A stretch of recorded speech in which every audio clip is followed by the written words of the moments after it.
keeping it real. How about the feel good? Good morning, baby. What's happening? Keep it real up in the field, line. Oh, yeah. We've got a very big show for you today. Yeah, baby. Oh, man.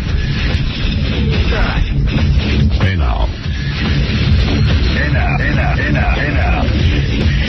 A big day. Got lots to talk about. A lot of things I want to say because I'm very opinionated. Hey, now. Very full of yourself. I'm very full of myself, and this gives me the opportunity to talk to millions. You have this enormous power you wield. I have a lot on my mind. I have a busy show today. I got to take a break, though, first, Robin. Yeah? Or else they'll fire me. Oh, dear. I've been told I'll be fired unless I take a break. I've never heard of it. Yeah, it's an outrage. All right, we're going to take a quick break. Everything is happening. I'm looking over the list of things. Robin, another Pig Olympics, this time for the ladies. All right. Which you'll be involved in. Good. Yesterday was gruesome. I don't know what they've got in store for the women. I feel bad for you. I saw one of them, and I don't even know how you're going to make a decision. Who would you? I'll give you a preview. Okay. All right. Who would you sleep with? You ready? Gary the retard, or This is not fair. listen to me, Gary the retard, Yeah. or Bigfoot. You're going to have to Good choose. Lord. Well, See, that's not fair. At least the women were, like, come on. normal. Yeah, Mother Angelica's normal. Gary the retard or Bigfoot? Who do you go with? Who'd you go to, guys? Sleeping with a retarded guy. See, you have an answer. I can't see it. And you're oddly attracted to Bigfoot. No, I'm not at all attracted to Bigfoot. All right, let's take a break, and we'll play that game a little bit later on in the show. And listen to these words first. You're listening to a man who wishes he had both a penis and a vagina. Howard Stern. I didn't think it was humanly possible. The Howard Stern Show. I'm Norm Zeta from Perfect 10 Magazine. You're listening to the only man in the world whose penis is small enough to penetrate an amoeba, Howard Stern. All right, thank you. Norm Zeta. Wow. Not getting him to cut an ID. Wow, that's creative. We got Norm Zeta. I'm very satisfied. I know that, mother. Pig Olympics today coming up, and Okay. I got some games and things and all kinds of fun stuff, like a new homeless game, new stripper game, and a bunch of other things, too. Let's play Game Day.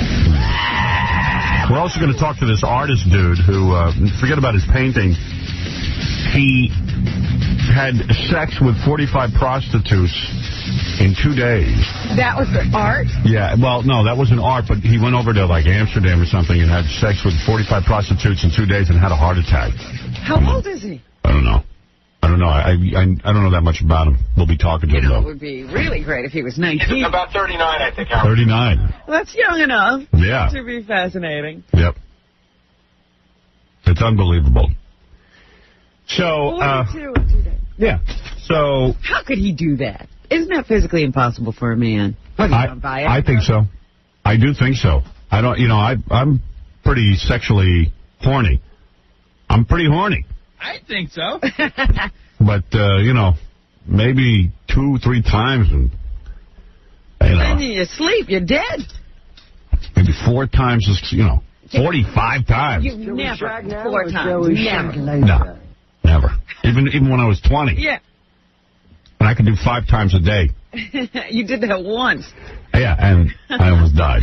It's unbelievable. All right, a lot of people want to get in touch with me, so let's talk to some people. Jason, you're on the air. Hey, Howard, how you doing? Hey, man. Yeah, you much of a Rush fan? Rush?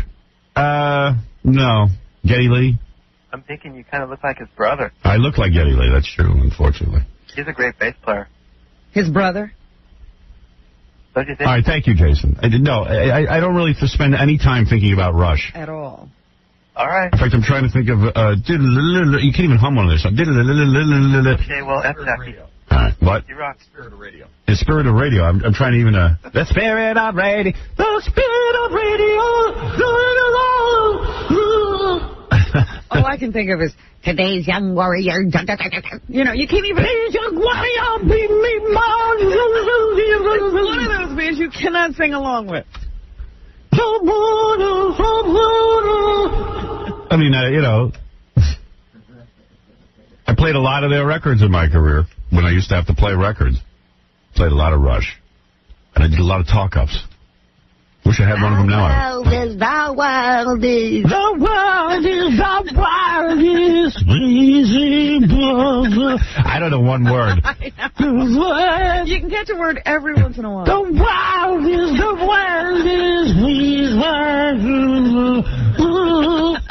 I don't think Getty knows what he's singing. No. But those guys made a ton of dough, and I know they have their fans. It's just, it's not something I'd put on in my house, you know what I mean? I won't be listening to that. I'd go insane. I'd jump out a window. So I don't know if I'm much of a fan, yeah. Okay, Santos, go ahead. All right. Santos. Yeah. Yes, what can I do for you? I wanted to talk to Howard because of the, I recorded the thing with Kathy Lee on the Rosie O'Donnell show. What did you record? Just her talking about how the kid convinced her to let him be in the movie. All right, why don't you play that for us? Because you know what? There is tons of Kathy Lee stuff in the newspaper because she has a TV movie of the week coming out. All Kathy Lee junk. Yeah. And I am prepared to comment on some of this new junk. And she's constantly justifying this whole Cody thing. Did you see? Now she's saying that he could have been the kid in Big Daddy. Yeah, sure. But she didn't let him. Yeah, because of the urination scene. Mm-hmm. It actually says something about. Well, actually, it wouldn't surprise me that Adam Sandler appears to put anything in his movies, and nobody seems to mind. It's been a great goof to have Cody be the kid. Yeah, She doesn't realize he wanted him for a goof. Right. Yeah, go ahead. So, you want me to play it already? Okay. I don't have confidence in you playing this, but go ahead. I really don't. Why is that? I don't know. It's just you seem confused. You haven't played it. Look, you know, and he goes, Mom, it's a Disney thing. He said, I said no. Finally, it took me a month. He said, Mom, I need to talk to you. I go, what? He goes, how am I going to know if this is what I want to do if I don't get a chance to do it? Wraps around your thing. No, not at that point. At that point, he said, you've got my attention. Right. Then he said a lot of other things. And then at the very end, there's this little boy that we've been taking care of since he was born. This is hard to hear, isn't it? Yeah. I told you I don't have confidence in this guy. I'm straining. Yeah, we're straining, pal. All right. And if we're straining, yeah, I can tell. Your car can't hear it at all. You need a Big Black to play something for you. And Big Black probably has this. This guy just woke up earlier. Right. No, the logic that Kathy Lee employs in defending using her own child in a TV movie of the week is absolutely absurd. But he came to me and said, Mom, how will I know if I want to do this? No, most kids who are normal don't want... If they want to do it, it's a fantasy. But wait a minute, Howard. And what's wrong with living with a fantasy? There's a job available. Because Mommy tells him. Of course. What is it? Howard, according to that guy's tape, I know it was hard to hear, Kathy Lee says that the kid said to him, Mommy, if I do this show, I could pay for my own college. Yeah. And then Kathy Lee was like, oh, I love this boy. I love this. What, she doesn't have the money for college? If I do this, I could pay for college. The kid, first of all, so now today, and here Kathy Lee, this is what is crazy about her. She announces she is retiring because she doesn't like people writing about her children. So she puts her children in a TV movie of the week where even the critic says, look, the kid is awful, and I feel terrible writing about a child. They're being awful to my kids. He said, this reviewer said, but she is putting the kid in a television show to be reviewed. That's what happens. Mm-hmm. Every other kid who's in a show gets reviewed. Look, the crap they write about me in the newspaper, if I was a kid, I would have committed suicide. That's right. But now I'm an adult, and I decided, hey, that's fine. I like this. Some bizarre reason. But, I mean, I read the review of this kid, and they all agree he's horrible. Here, Eric Mink hit it right on the head. I think Kathy Lee Gifford can't help herself. In the backwash of the media whirlwind surrounding her decision to leave Live with Regis and Kathy Lee, this summer, Gifford turns up in a TV movie on ABC this Sunday, playing, of all things, a mom obsessed with getting her kid in show business. Which, which is unbelievable. And isn't that really inviting the comparison? Of course. If that alone doesn't demand comparisons to the real-life Gifford expressed concerns about the effects of her celebrity on her real-life kids, then how about this? The part of her 10-year-old son is played by her son. Yeah. Well, how could you be concerned about your kids if you're putting them in crummy TV movies of the week?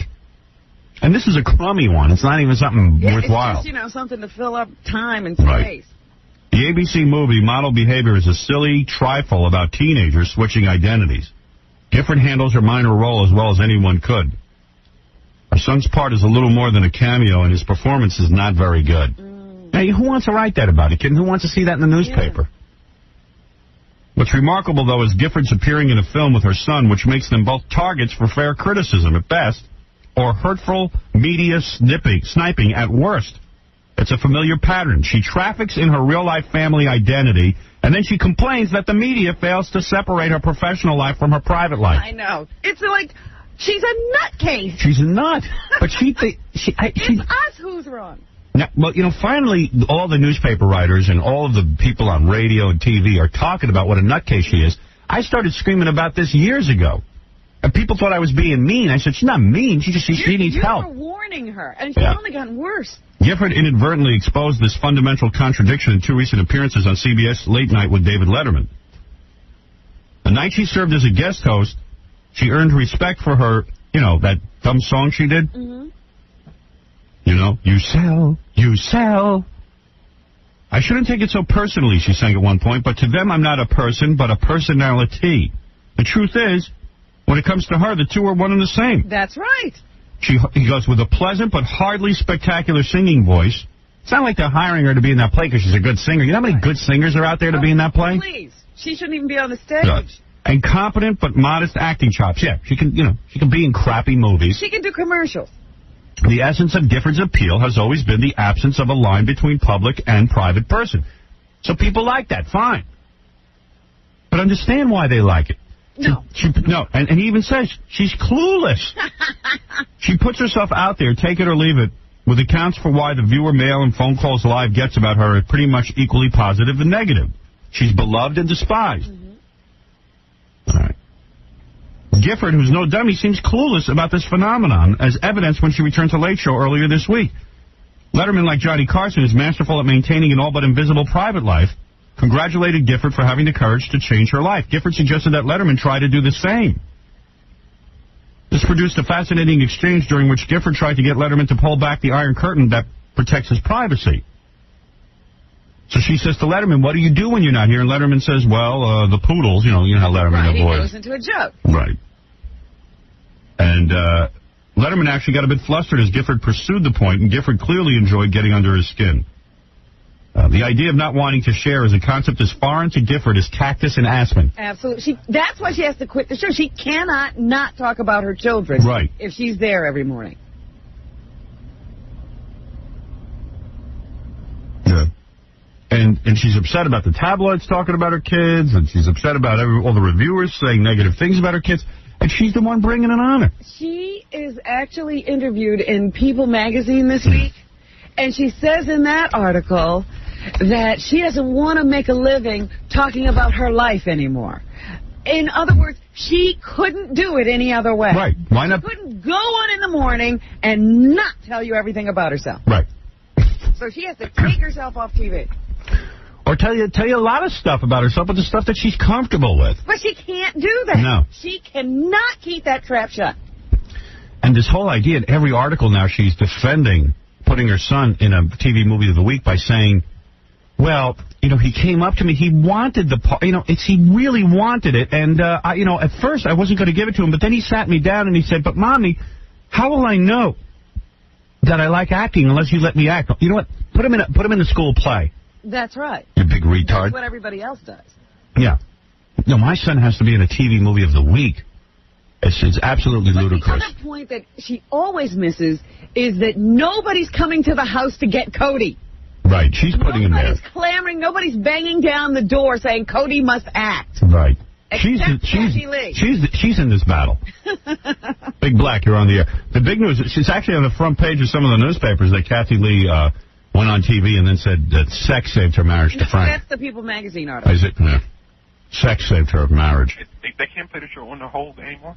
What? You can't hear the show when you're on hold anymore? I don't know, can you? I didn't hear it. We're not on hold. We don't know. We don't know. We're never on hold listening to the show. That's your gig. No, I was surprised you picked it up that quickly. Well, I hope you can, because that really helps us. And I know Tom, that's just too big an expense for Tom to have the show on hold for the callers. No, I mean, it wasn't that way yesterday. I just, right now. Well, there could be a problem with the equipment. That wouldn't surprise me in the least. Okay. You go around here, it's just too much. All right, sorry. Go ahead. All right. This is from Entertainment Tonight from the weekday you were on vacation. It's pretty good. I just didn't get around to it yet. Okay? Go ahead. How are you and Frank doing now? You know, people always say, do you have a statement? I say, you know what? We are a statement. That statement is a positive one, that despite the highly publicized difficulties their marriage faced, it was healed by the power of love and faith. You and Frank have put it back together. Yeah. I really don't know any couple that hasn't gone through a very, very difficult test of their love. True. And a lot of people say, well, you deserved it because you talked about how wonderful your marriage was. And you know what's funny?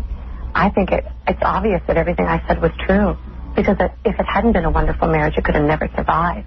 I didn't say I had a perfect marriage. I know Frank too well to know it's not perfect. I know myself too well to know it's not perfect. You show me a perfect marriage. I had a perfect marriage. Kathy Lee is celebrating a new album featuring this duet with Dolly Parton. She wrote the song Only My Pillow Knows about the problems she and Frank face. There is no chasm so steep as betrayal, no damage so deep to a heart. Probably keeps that pillow between her legs. I wonder if she's any good in the sack. Can't If I had run when Frank had, his temporary insanity, then our children wouldn't have their father in their life. And a very dear friend said to me, when I was going through the hardest time about it, he said, if you can't forgive your husband, forgive your children's father.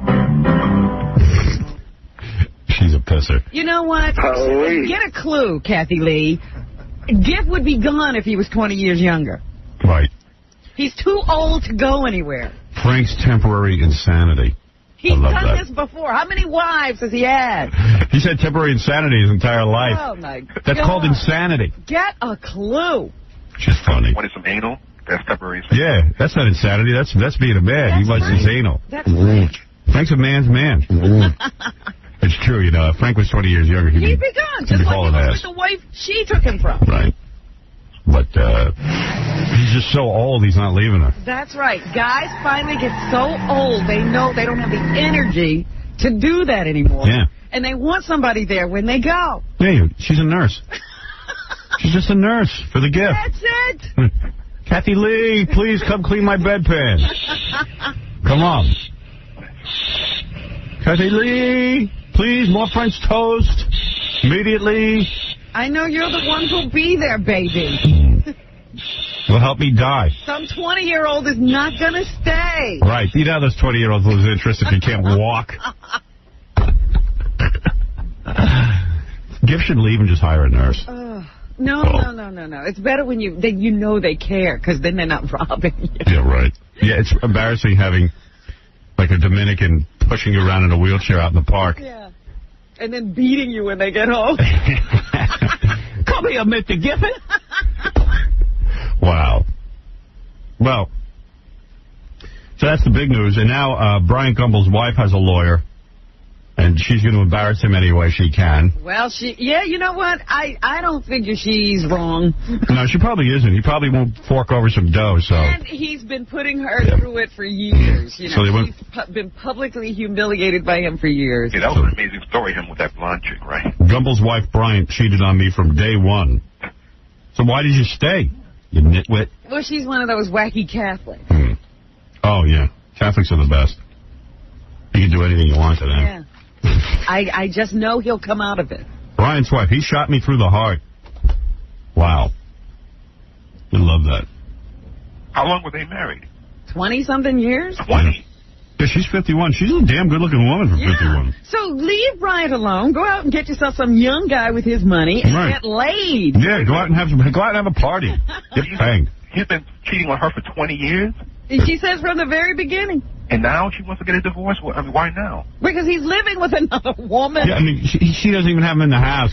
It's starting to get, and she would stay married to him, but he won't send any money, evidently, according to her. So you know what Brian Gumbel did? This is interesting. It's a very small item in the newspaper.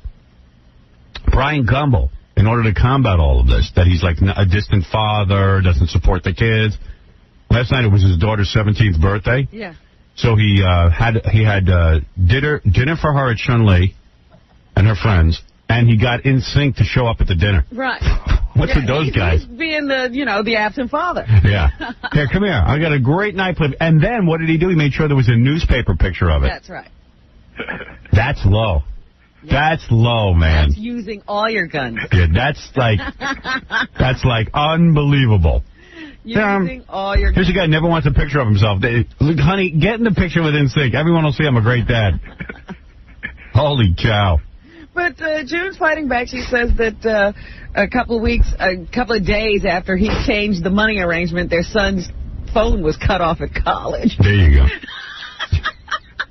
Just a misunderstanding. That same daughter's phone? No, the son. Oh, the son. Yeah. Wife's a good-looking woman, though. Brian's got an eye for the ladies. Oh, yeah, he picks good ones. 51 years old, but looking hot. Not like she let herself go. No. I can't wait till they interview him about how he's been doing this blonde chick. You know, how did he pick to do this arrangement? Let me tell you something. He's a bright guy. I got to hand it to him. Anybody could pull that off. I know, man. That's he was living with the blonde chick and still married to his wife. Yeah, but did you see what he's mean? If what they say about him is true. What do they say? Now he says, you know, they're going to be in court today talking about whether he can have partial use of the Westchester house. You know, like free access. So that he and the girlfriend can also go to the Westchester house. Right. Well, that's where his wife and family lives. Hey, so what? Is she going to put up, what, they're going to put up like a little screen? It's so much more exciting banging your white girlfriend in front of your family. That's the ultimate high. Oh, she says, I can't even imagine this woman walking in my house using my bed. Man, this guy's too much, man. Yo, can't they get into bed with the wife? I'm still married. So now all over the newspaper, it's Gumbel's wife. Brian cheated on me from day one. Anchors astray. And the other good thing is that his lawyer, you know, you go up to his lawyer and you say, Brian has had a history of, you know, serial infidelity. Right. He goes, so what? Yeah, I mean, you know. So what? That's something. We don't care about that. Well, there it is. Kathy Lee, Brian Gumbel. On one page and Bryant on the other. Yeah. I'll tell you, Brian Gumbel cried more when he left the Today Show than when he left his wife. It's not medical research, and 15 years is not a lifetime. But 15 years has been about a third of my life. And it has been it's been a real pleasure and a genuine privilege to represent this program. The wonderful, wonderful people who put it on. Get a grip. He was just happy to leave Katie Couric, and he didn't like her. Get a grip, asswife. Really. That's something. But I love these guys who, you know, they have these attitudes and these images of being, you know, so wholesome. You know, I watch that show every once in a while, and you'll see Bryant in the kitchen with Martha Stewart, you know, and he's wearing an apron like he's some lap dog. Right. Like, oh, and Women at Home Fan says, what a great husband he'd be. Yeah, look at him. He loves to be in the kitchen. He wears an apron. Yeah. He's so sweet. Oh, look at him. Grate that cheese. What a man. We could be together in the kitchen grating cheese. Wow, he knew how to press garlic. All right, Big Black, thank you. Yeah, also, let me congratulate you. I see you're number 30 on the Celebrity 100. Of what? Is that Forbes? Yeah, Forbes magazine. Is that right? Yeah, you're number 30. Wow. 30 what? The most powerful people, I guess. Yo. Celebrities in the world. Wow, number 30. You're right behind David Letterman. Oh, I'm so much... never mind. All right, great. It's their list. Thank you. Let me ask you a question. Whatever happened to Melrose on the show? I don't know. Persona non grata? No, he's not persona non grata. He's been calling me lately, you know. Please. Don't bore the audience with your bull. Come on. Dave, go ahead. Hey, good morning, Pinocchio. How are you? Listen.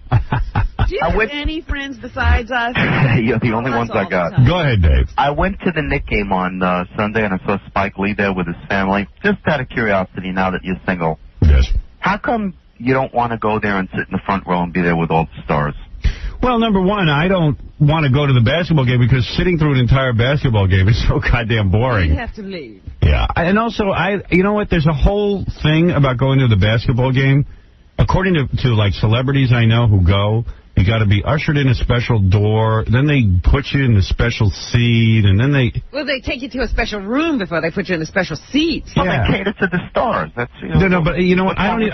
nothing wrong with it. I don't know how to put that all together. I mean, it's like... What do you mean you don't know how There's to a put it reason you don't together? go. Why don't I go? Because what happens is they bring the celebrities to a special room, and it's a room of about a dozen people. You don't want to sit that you don't want to sit with. You're going to sit in a room with Woody Allen, Spike Lee, Star Jones, and all these other people that you just don't like. What is it? Only people I don't like go to basketball games? It appears that way. Yeah. By the way, I have no problem going to a game and sitting in the same room with Spike Lee, Star Jones, Woody Allen, or Adolf Hitler. I don't really care. That is not what keeps me away from the game. I'll sit there with them. I would love to see you next to Spike Lee. I was coming out of the garage where I parked the car.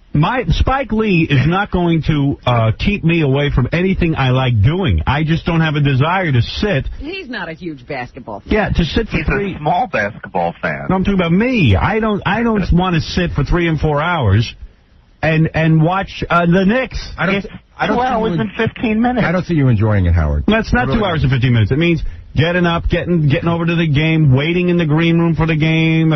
You know, what am I going to do with that? And what about when the camera comes on you? Exactly. And the place and 19,000 people are going crazy. And people like you, and people will be sitting there at home. Pinocchio. That's right. People will be sitting at home like you, saying, "Look how big his nose looks." So what do I need that for? I have to be criticized, and then I'll have to the whole game. I'll think, "Oh my God, I better not. I better not pick my nose." Who wants to do that? Who wants to be on display for 3 hours? I'm not Kathy Lee. I don't need that 24 hours a day. All right. Just curious. Yeah. Thank you. Okay. Thanks. Who needs that? The Knick game. And I know some celebrities actually go to be seen. Now, I'm not talking... Woody Allen's a true basketball fan. Spike Lee... He's been going for years. Spike Lee's been going true basketball fan. Star Jones, I don't know. I think that's a star trip for her. Right. But there are some celebrities that show... Does she look like she ever used a basketball? In fact, when Private Parts was coming out, one of the promotional things they suggested to me was I would go to... There was a very big basketball game. It was like a NBA playoff game. Yeah. And they said, hey, what if you show up at this game? It's a promotional thing. Yeah, and they're going to put you in the booth for a couple of minutes or something. I said, I don't want to do that. I really don't. I mean, I'll do anything to promote the movie. I love the movie, but I've got to go into the booth with some jerk-offs and talk about a subject I don't know anything about. Sports guy with a fake voice. Yeah, and you know I'm going to start goofing on the guy. You know, he's going to be like, hey, Howard, we understand your movie Private Parts is coming out. Wait a second, look at this. Patrick Ewing has just gone through the hoop. I was just like, yeah, that's right. You know the audience doesn't want to hear about Private Parts when they're listening to a basketball game. I mean, you know, I don't know. I'm not as big a jack-off as you think I am. Some stuff I don't want to do, you know? So I took a pass on that. I was just... It doesn't mean I wouldn't go to a basketball game. I mean, if the circumstances were right and there was a bunch of guys I knew who were going, or if my kids wanted to go, I might go. Yeah, but it's so pretentious, that whole lineup of celebrities who are all sitting there with each other, who don't know each other. It's really like the way you go to games. Yeah, and it's kind of... I guess it's fun for the audience to see celebrities in the audience, but I don't know if I want to be part of that fun. I don't know. I know once I started to do it, and then they started going on about the room, and maybe we'll get you a separate room because this one and that one and blah, blah, blah. Yeah, and who wants to be caught up in that? Get out of my life. Separate room? We're going to put you in a separate room because you might not get along with Spike Lee. I mean, you know, I think 90% of the people don't get along with Spike Lee. Well, sometimes he doesn't come to the room, and, you know, they're all worried about who's going to run into who. And really, if I'm going to allow Spike Lee to dictate where I go, I mean... Why would I have something to do with Spike Lee? Because I don't like his movies? I've gone on the air and said I'm not a Spike Lee movie fan. What does that mean? If I go into the room, I'm going to get yelled at? I'll yell back at him. You know what I mean? I'll just say to him, I don't like your movies. Sorry. I don't have to buy into it because you're a young black filmmaker. Young, not young, so young. Well, years ago. You know, I mean, I don't have to buy into the whole Spike Lee thing. I don't have to lie and say his films are good. I don't have to. I know every white guy running around Spike Lee's good because they're guilty. They don't like those movies. It's like Baba Booey voted for Mayor Dinkins because he was afraid black people would be upset if they didn't get a black mayor. Baba Booey. I mean, that's absurd reasoning. I got to buy into Spike Lee because he's a black guy? Booey. And like, oh, you know, no black guys get to direct. I don't mind black guys. I don't care who directs. But the guy sucks. He don't know how to direct. I know how to direct better than he does. You understand what I'm saying? I know exactly what you're saying. So if I'm not allowed, if I can't be in a room, a green room, with Spike Lee because I don't like his films, and you know, and same with Woody Allen, I don't like him taking Mia Farrow's daughter away from her. His personal life. Yeah, I don't like it. What else? Well, I'm going to sit there with that Mishkite and be afraid to be in a room with him? I'm not afraid of being in a room with him. We got to protect his feelings. Yeah. Well, he should be running from rooms. If he's not embarrassed, I'm not embarrassed. Woody Allen. I was at Mr. Chow's in Los Angeles. Woody Allen was there. He kept his mouth shut. It's not the same as one of those little rooms, though. I'll sit there. Let him leave. He's the one who should be embarrassed. I didn't exhibit embarrassing behavior. Run off with take naked pictures of Mia Farrow's daughter? Hoofa. I'm going to run from a room from a creep like that? Put me now in the room with him. You don't even want to go to the game. You just want to be in the room. Yeah, now I want to go. Now you got me all worked up. I'm going to sit there with Spike Lee and Woody Allen. Let them stare at me. You know, Spike Lee could say whatever he wants to me. I'm not afraid to hear from him. What could he say? I would say, Spike, I don't like your movies. What are you going to do? You going to force me to like your movies? What is this, Auschwitz? And Woody Allen, if he ever had the nerve to say anything to me, I'd level that creep. I don't like him. Excuse me. I want him removed from the room. Well, I want you removed from life. Should lock you in a cage like they did to McCain. Let the gooks poke you with sticks. Crying out loud. Has McCain quit the campaign yet? There's a big press conference today. Yeah, of course. And Bill Bradley, what's he up to? He doesn't even have to announce it. Right, he's gone. It's over. It's over. You know. It's over, Johnny. It's over. It is. It's over. Snap out of it. Snap out of it, pal. You know, Brian Cobble's wife is less delusional. I know he'll come home someday. Well, there you go. There you go. We got to take a break, Robin. When we come back, we'll continue the show, and we have a big show for you. We're going to do the Pig Olympics, which I can't wait. Wow. For women this time. Wow. And we have a new homeless game, a new stripper game. Either one we can play. And we're going to meet a man who had sex with 45 prostitutes in 2 days and then gave himself a heart attack. Believe it or not. And now can he have sex at all? We have to ask all the questions. And if you're a gay man and you're willing to be the recipient of gay sex, then we want you to play Who Wants to Be a Gay Millionaire? You have to explain this to me. I'm not even sure I understand it. If you'd like to have your breasts painted green on St. Patrick's Day, please call 1-800-44-STERN or just show up here on St. Patrick's Day. I will do the painting of the green. This must be the place. Yes. I love it. I have 2 more Mark Harris songs. And we've even put together... that thing he does at Carol. And special bonus, I have a Frank Sinatra, Mark Harris duet.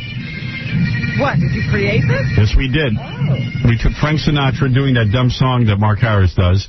That one you played the other day, the tribute? Yes. Tributing Martha Ray? Yes. You hear this? Are you ready? All right. All right, here we go. Frank Sinatra and Mark Harris together.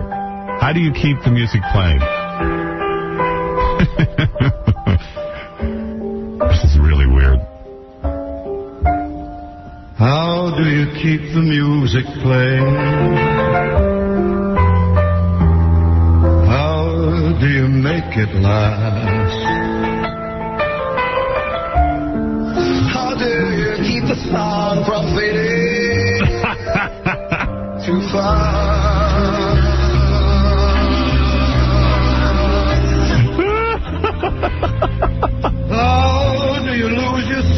someone and never lose your way. All right, you get the idea. So we have a lot to get to today.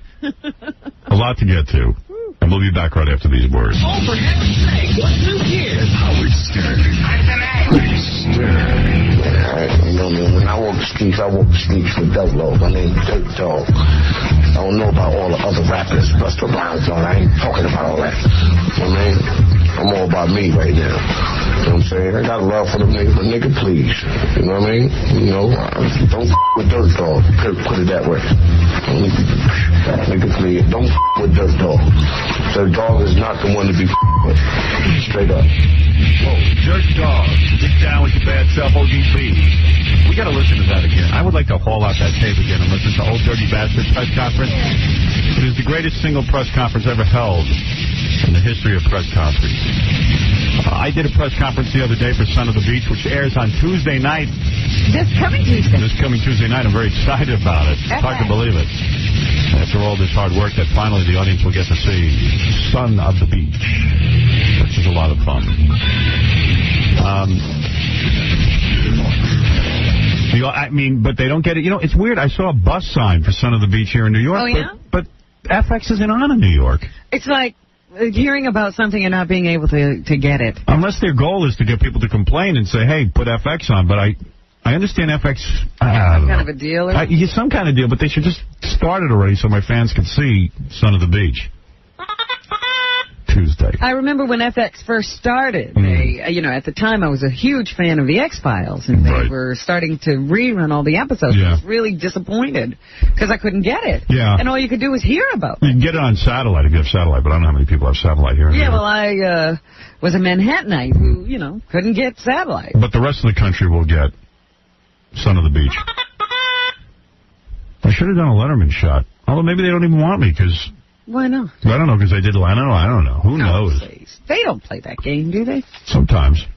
You just did Leno. We don't, Is that right? Who cares? It's too soon. I would go on and do it, but... You would remind people of Leno? I would go on and do a Letterman on Monday. Who's the guest host? Or is Letterman still... When is he doing it? Monday or Tuesday I would do it. Letterman. But I don't think anybody ever set it up. No, they have to have Kathy Lee on it. Every day. The Kathy Lee night show. She's hosting, she's guesting. Yeah. But there was a point I was trying to make about Son of the Beach. Not even about Son of the Beach. I was talking about something. About FX and not being able to get it? No. I don't know. Spending a lot of time with this Son of the Beach and the cartoon. Yesterday, I was like a mogul. I did the show... Then I went over to the gym. I said, I got to start working out. Well, you know what? I thought about this. You're drinking a lot, too. That adds weight. Yeah, it does. It does add weight. I drink. Moderate to heavy drinking. So. You're going to eat. You can't drink. Yeah. People tell me people who drink don't eat as much, but that's not my case. You haven't cut down on the eating. No, I'm doing both now. Because when you see a thin alcoholic, you know he doesn't eat. Right. So I said, I got to get back in the gym. All of his nutrients are coming from the alcohol. Right. I tell you, I see people in the gym, they have steak and eggs, real whole eggs and everything. They eat whatever they want. They're different. And I am a different... I think they're from another planet. I do, too. And I'm sitting there and I'm fat. 211 all pounds. those people drink, too. Every morning I weigh myself and I think, well, I didn't eat anything yesterday. And it's the same weight, 211 pounds. I got to do something. So I go to the gym. I'm there with Marco Battaglia, a 27-year-old professional football player I work out with. He's squatting 9 million pounds. He's got every weight, every free weight available. Smiling. I put 25 pounds on a bar, and he goes, hey, you're getting stronger. I go, shut up. You. Shut up. Yeah, patronizing. I said, dude, I'm way too smart to hear you patronizing. Hey, that's pretty good. Yeah, nice set. I'm not your form looks better. So, I don't know. So I go there, and what I'm doing compared to what he's doing is ridiculous. It's not even exercise, what you're doing. Yeah, and I get competitive because I feel like, wow, I don't know. I look at him. I don't see any difference in terms of our age. And I should be able to do what he does. Sure. At his age, you couldn't do it. I know. But somehow I think I should be doing it. I'm going to bring him on here and let him do an hour of the radio show, see if he can do it. So you can't do that. See? I want to watch. Somebody once said to me, the most coachable person in the world is Michael Jordan. Are you coachable?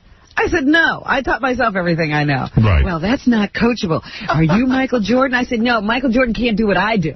That's right. He can't talk. He can't talk or worth a lick. Yeah. Magic Johnson was a great basketball player. Did you see he's up on some kind of charges? Yeah, somebody's charged him with assault. Did you read the story? Yeah. It seems that Magic Johnson... You know, and I hear a lot of guys say, oh, he got AIDS because he's gay.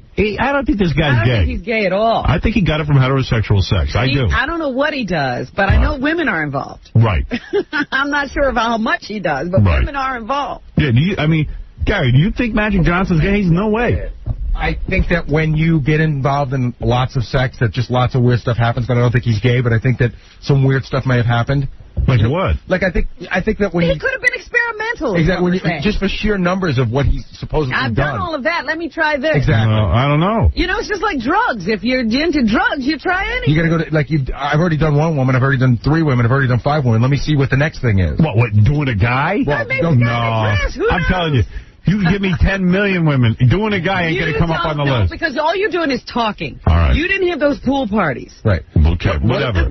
What if you're... I know guys don't like to think that you can get AIDS heterosexually, and you can. You can, but... It's like winning the lottery. It's like a one, Well, okay. Keep thinking that. How many other guys do you know? In Africa, everyone's heterosexual there and getting AIDS. That's right, but he wasn't in Africa. Right. Well, you don't know where he's been. Really? How many other males do you know who have gotten... I don't know, but I know that there are people who do get it. Where are they? I know of one other guy they say got it heterosexually. Yeah. And that's that Max Robinson, the newscaster. There you go. One other guy. And what about the boxing guy who just got it? Jerry Quarry? No, Jerry Quarry. John Wayne's nephew. What's John Wayne's grandson? The guy came out and had a press conference. Yeah, can you remember the guy's name? Freddie? What is his name? He's got a girlfriend. He was in the Rocky movie. No. Right. Yeah, Tommy Morrison. Yeah, Tommy Morrison. I don't know how he got it. He got a girlfriend. But anyway, okay. So, all right, let's not debate that. But what am I talking about? Magic Johnson. Okay. So it seems that according to what I read in the paper today, Magic Johnson, did you read this? Well, I heard something on the news, and there was something that seemed odd about the story. Magic Johnson. Investigation. Okay. Magic Johnson was at a hotel. Yes. And I guess Detroit? Yeah. Somewhere in Michigan. Yeah. Somewhere in Michigan. And he went to, I don't know, somehow he met someone. He was at a party. Right. He was at a party and he met someone. Yes.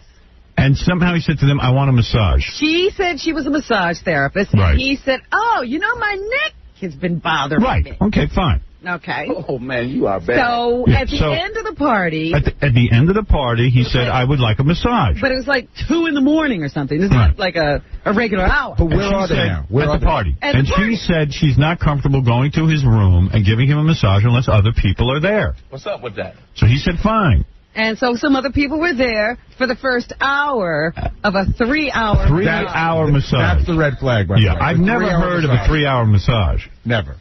I've heard of a 2-hour massage. I am a massage maven. Yeah. Right. And I've never had a 3-hour massage. Right. The most is what, 2 you've had? At the most. Yeah. Right. I've never even heard of that. Maybe 90 minutes and stuff. I've had 2-hour massages. I've seen people have 2-hour massages, and I've said to those people, at some point, don't you get tired of getting a massage? No, you're asleep. Oh, whatever. You don't know if they leave. Right. So he goes into the room. 3-hour massage. The first hour, the people there. Somehow, in the second and third hour, nobody's there. Well, how long can you stay and watch somebody rub something? I don't know. And then she claims, what does she claim happened? She claims that after the massage was over, he paid her, I don't know. $8 million. A couple of $100 or $300 for the massage and a $100 tip. Right. And then he jammed her tongue down her throat. He tried to kiss her. Yeah. I heard the way it was described was he tried to fondle and kiss her. Yeah. Right. Wow. And then she went and got AIDS tested. She's not taking any chances. And it turns out she was negative. So far. So far. I mean, do you think you can get AIDS from kissing a person? Yes, I don't know. I think so. Why not? If you can get it through heterosexual sex. Well, I guess if somebody has an open sore in their mouth. That's right. You know, it's again a lottery situation, but it's possible. Right. And I thought magic was like, does he have it, or is he? Wasn't he? No. He has it. Right. But they don't have any, like it's not circulating around in his blood, and it's not turning into AIDS and that sort of thing. How did he do that? Yeah, lots of drugs. Wow. Lots of the good drugs clean out your blood. Wow. Is that right? Well, but on any given day, who knows? He's not being monitored 24 hours a day. Could come back. Right. Good for him. I can tell you that since he's been diagnosed, twice, not once but twice, I've seen him at strip clubs. The same one, as a matter of fact. Strip clubs, you don't get it from, watching somebody dance. No, but it's just, you're supposed to be laying low and, staying with your, I mean, you got it in that weird way. You got it from hanging out with tons of chicks. That's why you're not magic. That's right. You got the magic. I saw magic at the Arista party over at... Did you? For the Grammys, yeah. Have you been tested? Yeah, I was, as a matter of fact. No, he came over and said hello to me. Oh, you did? Yeah. Shook my hand hello. Did you watch it? Yes. Oh. No, I didn't. No, I didn't. No, but I went and saw. I saw him there. Yeah, and he didn't stick his tongue down yet. No, he asked for a massage. No. So anyway, he's got that whole situation to deal with. All right. Yeah. On the phone now is Steve Kaufman. Who's that? He's an artist. Oh, this is the guy? Yeah. Steve, you're an artist, right? Yes. What do you do as an artist? Well, the guy, give me the notes on him so I don't get this wrong. I handed them to you. They're highlighted somewhere in front of you. Oh, here they are. And Robin, that picture behind you is the one he did. The big Ali. The giant picture of Ali that you have? Didn't you have a big painting of Ali? This one with Ali all on yeah, that's his. Okay. Yeah, well, yeah, he does like he's a kind of a famous artist, I guess. Well, thanks. His artwork hangs in the White House, the Smithsonian. Do they know? No. They know as well as you know. Steve was a good friend with the Sinatra family and was Sinatra's official portrait painter. Oh, wow. Whatever that is. That's being big. When you have an official portrait painter, you are huge. No, we're going to get you one. So, what do you mean official portrait painter? Authorized. Tina Sinatra came to my studio, and then they brought the paintings over to Mr. Sinatra, who was already bedridden at that time, and he just loved them. Oh. So what did you do? You did the portrait of Sinatra when he was dying? In bed? No. I did him in his earlier days, and he just loved them. When you say you did him in his earlier days, what, you have pictures? You had pictures of him, and then you would copy the pictures? Well, I was still screening. I used to work for a guy named Andy Warhol. Oh. So, and you're good friends with Muhammad Ali? Yes. And you're his official portrait painter? I've done about 5 projects with him. Oh. And do you still paint him? I'm going to be hopefully doing a project in November with him.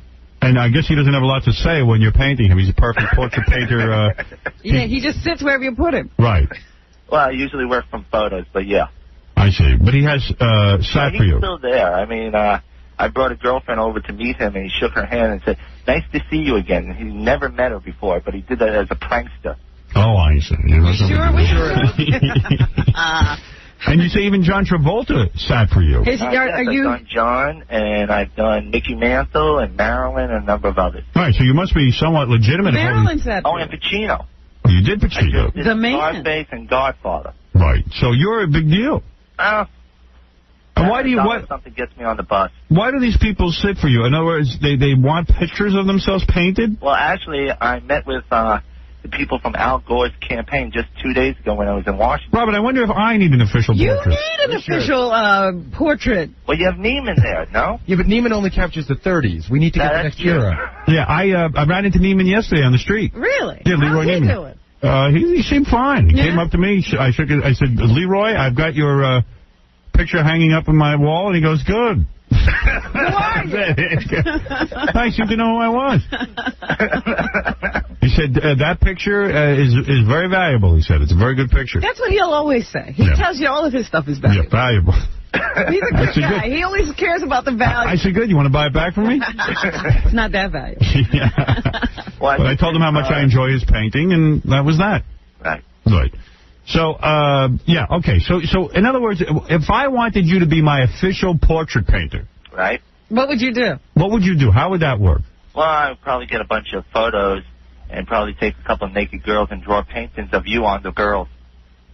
No, that's all right. your inspiration. Well, then that's all right. Then you don't have to be my official. Is that how you treated Sinatra? No. I'd probably start off with some photos, and do some large paintings and see where it goes from that. Does it cost anything to have you be the official portrait maker? Yeah, do I have to pay you? Well, we could talk later about that. Oh, it does cost. Oh, it does cost. I think what the deal is after he paints you, you have to let him sell a ton of them to people. Oh, I don't Well, do like that. 100 of them. Oh, forget that. And then what do? I get the original? Yeah.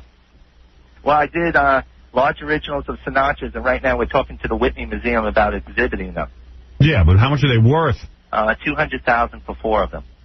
Oh, forget it. No, I don't want any official portrait painting. Oh, okay. I don't want to do it.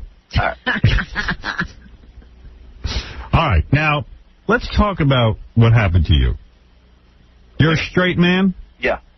You sure? Oh, very. What were you doing with Andy Warhol? Didn't even know who he was when he hired me. Sure. Sure. Okay, No, Yoko. I really, Yeah, I'm a kid Yoko. at the Bronx. That was a graffiti artist. Me no know you, John Lennon. Yoko Kaufman. It wasn't until Thanksgiving my relatives told me who he was. Right. So you never had gay sex? No, With he'd Andy? always invite me to the parties, and I'd be like, no, I gotta go. All right. Now, it says here, that which I cannot even begin to fathom, this is the most amazing story ever, that you went to the red light district in Amsterdam where prostitution is legalized. Is that Very true? legal. All right. You That's went to where some... the prostitutes sit in the windows. And stuff, Right. And you went to some sex shows. Yes, I was Okay. invited by the owner of the sex shows. Okay. What is the sex show? Go ahead. Explain It's like what... a theater, and girls and guys are performing, and they're just doing this 24 hours. It's like a live porno film. Yeah, Okay. live. Okay. And people paying $75 each to go. And what did you pay? I was backstage. I was free. I was a celebrity. You sat on the side of the stage and watched. No, I had the couch in the back. How are you a celebrity? Well, I'm kind of like famous there, but, you know, hey, whatever. I did the official portrait of Van Gogh's portrait for the museum. Okay. All right. Yeah. All right. In a 48-hour period, 48 hours, that's 2 days. 2 days. Right, You had sex with about 35 women. right. And they What were, do you mean by that? And you were doing them for free, it says here. Yeah, I got them for free. Now, how does it... I'm a pretty, what do you call it, virile man. Yes. There's no shortage of penis, or at least arousal in my pants. It's a shortage of penis. But the desire is there. Yeah. And I don't believe in a 48-hour period, as macho as I am, That you could do 35 women? that I could do 35 women. Well, it's like a buffet. You just keep eating. But in this case, it doesn't mean that I finished with 35. I did 35, but not all the time was the spirit there. I see. It sounds So you like may one lay of on those... the couch and some girl's doing you, but it's like, I'm not finishing. But you were able to maintain an arousal for 35 women. Well, I was taking drugs. What were you taking? Viagra? Yeah. Well, they have a thing called red something that's just like that. So I probably popped about 14 of those pills and a thing that they call poppies, which keeps you wide awake. Right. And you did poppers? What were you doing? What, in other words... Well, I wasn't going to leave. Everything was free. So while the owner was there, I was getting everything for free, so I wasn't leaving. All right, so you got caught up in a situation where you had 35 women, you had poppers, which is amyl nitrate. Right. He's sort of like Ratso. If he can get it for free, he's not going to go. Right. I'm not leaving. And all of a sudden, I just passed down on a girl, not knowing that I had a heart attack. You had a heart. You were on top. Naked in the red light district. Wait a second. On the stretcher. You were naked, and you had a heart attack while you were on top of a girl. Right, and then they took me out on a stretcher naked to 4 blocks away where the ambulance was. Did you still have an arousal? I don't know. I was out cold. I woke up with a needle in my chest from the ambulance, and they were electrically shocking me. They said they carried you out naked wearing only a condom. Right. You were out cold for 6 hours. Yeah. Wow. And I woke up in the hospital, and I just heard my associate talking to the media. Wow. Well, that's quite a story. And the word is free. Jesus Christ. A little Dutch girl. Were you enjoying blonde braided hair, and French and Italian girls, and just when they speak to you, Are these whores good looking? Oh, so hot. Really? They look like young college girls. But let me ask you a question. Are you The a guy ones that you couldn't get? Are you a guy that gets laid a lot? I do okay. Yeah. Ever have anybody famous? A few. Really? I don't know where you're going, but all right, yeah. Who'd you have? Who'd you date? I don't want to know who you had sex with. You've gone out on dates with famous people? Yeah. Who'd you date? The 2 of them are married.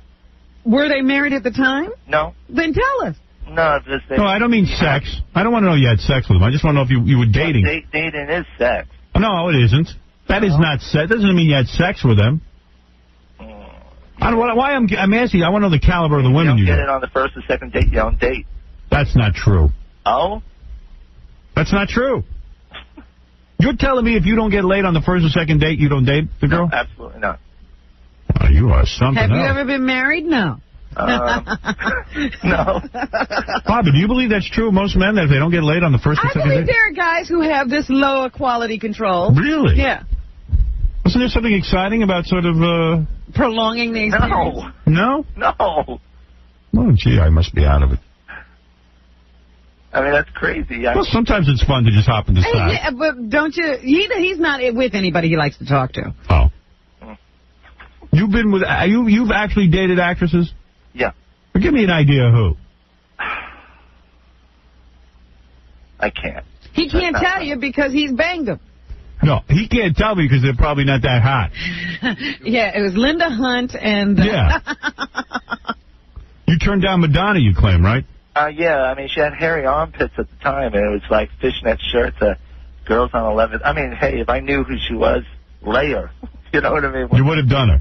Of course, I feel like kicking myself in the head. Right. I mean, she offered... That I can talk about because I didn't do it. No, let's not talk about that. Oh. We can talk about that. Maybe you can. I mean... All right, wait a second. Wait. All right. So you used to also have model shows? How does one have a model show? Well, I'm always the judges at the Hawaiian Tropic events, and I'm up at the Playboy Mansion. And you had sex with the Hawaiian Tropic girls? I could say yes to that because I'm not saying any names. Yeah. All right. And when I got to become a judge. And does that influence the judging? You can get me to be a judge? I could get you to be the official judge. Woo. At the end of the year, they have a big pageant with 300 girls. No, I read here in your notes, you told girls... I'll give Gary the phone number to call when I get off. You had sex with girls by telling them you could get them on the Howard Stern show?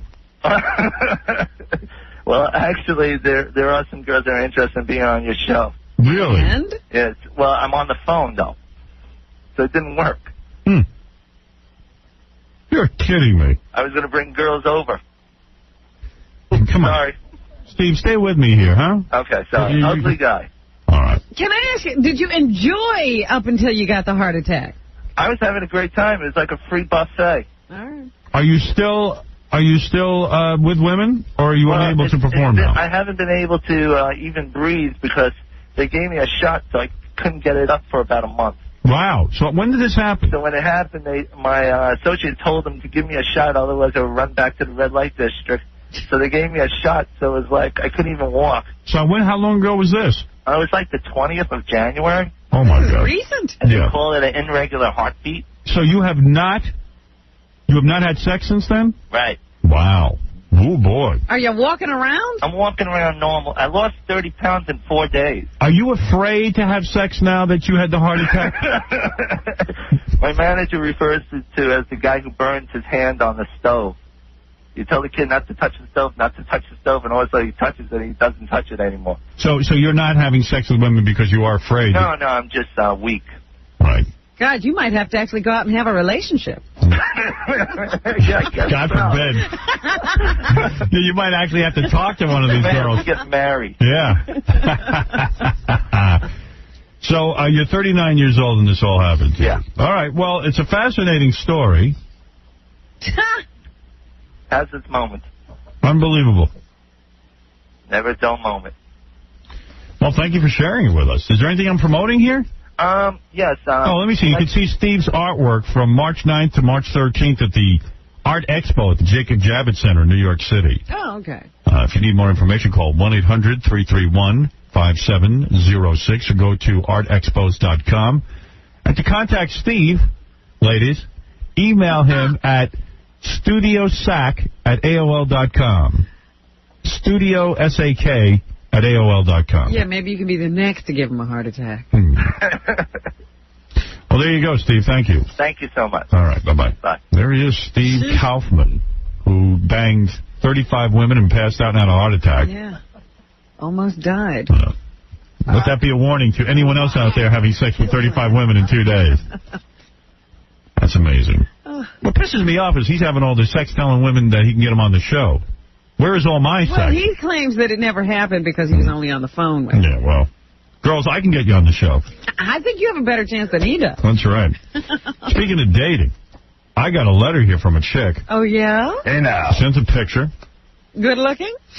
Well, she says I met, this is the best picture she ever took, I think, because It looks like a publicity still. it looks like publicity still, which it is, and see, there she is. That's the best picture, what? Well, I don't know, she's all right. I mean, listen, she's a lot prettier than I am. She writes, do you want to hear my letter? Sure. All right, I'll share it with you, because I'm like Kathy Lee, I want to share everything with you. Dear Howard, I've been listening to you for 13 years. See, already she's too old. Yeah, unless she started at 13. Right. I've been listening to you for 13 years, and thing, you're wonderful. And thing, you're wonderful. That's right. I think she means think. And sing, you're wonderful. You, intelligent, witty, and I believe very sexy. What? You intelligent, witty? Yeah, I think she means you're intelligent. You are. Talk to her. So far, she ain't starting out there good. You, intelligent, witty, and I believe very sexy. I've wanted to call since your separation to let you know how sorry I am that it happened to you. I am certain, though, that eventually you will be happy again. Oh, yes. I met you once backstage at a Nine Inch Nails concert You don't remember her? and was overwhelmed with your kindness when I nervously requested your autograph. Oh, it wasn't like you gave her CBR or anything. No. You were so sweet and wrote the greatest thing. What'd you write? I don't know. She didn't say. It was a true highlight in my life. Unfortunately, my dopey ex-boyfriend accidentally, quote-unquote, tossed it in the garbage. Oh. A lowlight.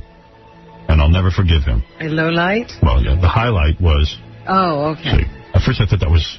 Yeah, another bad. But I think I get it. A low light, highlight. Highlight, okay. highlight, okay. Okay. And then she says, we met again when she was up here. She was representing a rock and roll act. Really? She had a friend who was in a rock band who came up here, and we And you met. met her again? Yes. And during the interview, I said that she was hot. And yet you do not remember her. No, I do not. No, I do not. Howard, it is taking all of my courage to ask this. Uh-oh, what's the question? But would you consider going on a date with me? Wow. Now that's Hey, bold. this is kind of exciting. That's bold. I know everyone thinks they know you and that you're their soulmate. So I probably sound like another lunatic, but I swear you would like me and have a Everybody nice thinks evening. you're their soulmate. Yes. I'm down to earth. I'm funny. This is a picture taken from when she did some stand-up performances. 20 years ago. No. I don't know. I got to find out. No, about 6 months ago it was taken. She did stand-up. Yes. She's a Oh, no, funny she girl. quit. She quit doing it about 6 months ago. It could be 20 years ago. She's retired. She's sincere, interested in politics. Physically, 5'7", weighs about 118. That's not bad. I like this. You can't tell in the Giving you photo. the vital stats. She says you can't tell in the photo, but we have the same hair. Uh-oh. Well, what's wrong with my hair? No, you don't want your hair on a girl. Oh. Just she blew it straight for the picture. I see. And since I don't want to do any public dating at the time, she's willing to have me over to her place for dinner. Oh, what's she hiding from? Well, she knows that I don't want to do public dating. You don't want. I don't know. I got that confused. Right. Thought she didn't want any public dating. It'd be just the two of us, and perhaps a bottle of Merlot from your new wine collection. Oh, you got to bring the wine. Where he goes. Forget wine. Let's go right to the vodka, honey. And in all seriousness, I swear here in writing that I will not divulge one iota of our evening to the media, ever. And she says you can even call me on the air. I don't care. Good. I would like to talk to her. She got to go through a screening process before she gets to date you. Well, Gary claims that every woman thinks that they know me. I told you, I think it's the Jerry Seinfeld thing. There were a bunch of Long Island women when Jerry Seinfeld was young and single before his TV show, who all thought they knew Jerry and understood him and were the perfect mate for him. She claims she's been wanting to call me for a long time, Gary, but she chickened out every time. She needs a little help. I'm not a wimp, but I think she's very brave. I'm not a wimp, but I'm so afraid of blowing my one chance.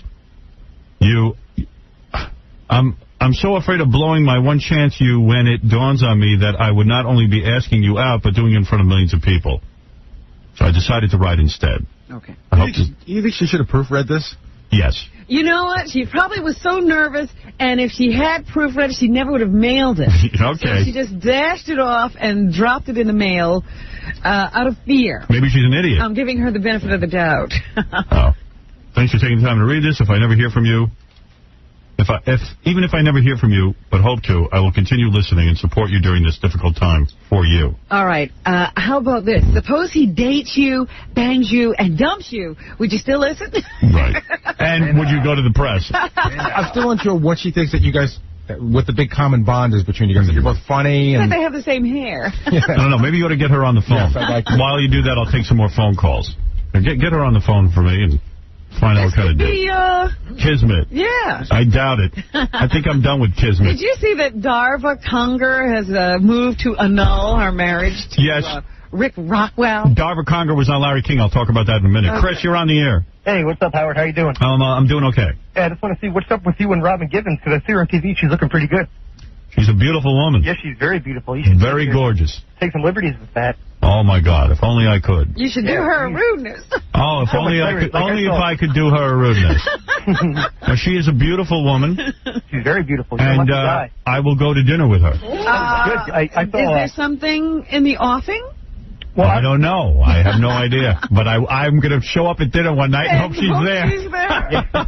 No, I find her very attractive and actually very bright. She actually sent you an invitation. There have been no more? I have not had any more. I saw Star Jones on, I forgot what show it was, and I couldn't even believe they had her on that show. That Robin Givens, what is it, Forgive and Forget? Right. Yeah, Robin Givens is perfect 10 for you. Perfect 10 for anybody, I should say. You're not kidding. That's one hot broad. Thank you. No problem. Take care. Angie Everhart looking good, too. Everybody's looking good. Everybody looks good. Everybody looks good. Even this woman, Dina, who writes me the letter. Yeah, she looks good. Yeah, she looks good. Everybody looks good. Hey, now. Dina, you wrote me this letter, right? Yes, Howard. Dina's on the phone. This is Robin. Dina, we just read your letter. It is filled with typos. Oh, it is? I wrote it at very 6 in the morning, but well, it was right. from the heart, Howard. No, I please, you sound a little nervous. Yes, I am. All right. Wow. Now, at least you got a girl who's... nervous. Yeah. I like because that. I like you a lot, Howard. You know what that means? She'll put out. Yeah. And she knows I'll leave if she doesn't put out for me right away. Yeah, that's right. Will you put out? Howard? Come on. I really met you? Where did I meet you again? Yes, Howard. A few years ago at 9 Inch Nails at Nassau Coliseum. One of the greatest concerts I ever saw. It was fantastic, and the best part was meeting you. Believe me, I don't remember one note of that concert. I just, we were backstage, and I'm friends with Adam Ant, and we were back there, and I saw you, and I got your autograph, and you were so nice. Now, did you do Adam Ant? No, we're just friends. I don't know if that's good enough. If you did Adam Ant, I'd say, well, she's hot. No. But then if she friend. Why is that? Howard, honestly. Why is Adam Ant not hitting her? Howard, I swear, honestly, I'm not attracted to Adam. Really? Was he attracted to you? Maybe a little bit, but I'm friends with his family. It's the whole thing. It wasn't, it wasn't like that. It wasn't like you, Howard. I see. Howard, I've been listening. How old a broad are you? Pardon me? How old a broad are you? I'm about 30. Oh, about 30? Yeah. Oh, that isn't bad. On the 40 side of 30? Or No, Ron. Are you on the 20 side of 30? Very, very early 30s. Early 30s? Yes. Like what, 34? 3. 3. But young 30. That's a little older than I usually Howard, young 30. You have a good 10 years on me, don't worry. No, I don't. I lie about my age. I'm very young, okay. actually. I try to be more mature. People give me more credibility. No, in the geezer love years, I am 20 years younger, so That's right. I'm 26. I believe that. And you're 53. I'm 16. No. So, now, when you were up here, I saw you and I said, you're good looking? I was never in your studio. Just I met you only that time at the concert. And one time at a book signing, I cut the line and got right in there and got your autograph. And what you're suggesting is that, in other words, because we want to stay out of the public eye with our romance, and to see if there's anything there, I come over your place, and you're going to cook dinner? Yeah. Or I'll order something, whatever, Well, if you're cooking dinner, then I have to have a taste tester taste. No. I can order something delicious. Whatever you, I know you have a very strict diet. Whatever you like, we can have something. Yeah, good. we just want lettuce. No, so you're saying you would fix dinner. Yeah. I would bring a bottle of wine. Or two. Right, and then I would come up to your place. Mm-hmm. And we would have a romantic dinner. Howard, yes, it would be wonderful. I have a very nice apartment. It would be very quiet, just the two of us, and I think we'd have a wonderful time, really. Really? I know we would, actually. I don't think. I know. Are you in Manhattan? Yes, Robin. I live in Gramercy. Have you ever been institutionalized? No, not at all. Too bad. I usually like the ones that Do you date a lot? Pardon me, Robin? Do you date a lot? I was in a relationship I got out of recently, like a couple of months ago. I was in a couple of year-long relationship. So, no, not really. I haven't in a while. Oh, boy. No, Howard, don't worry. I'm totally normal.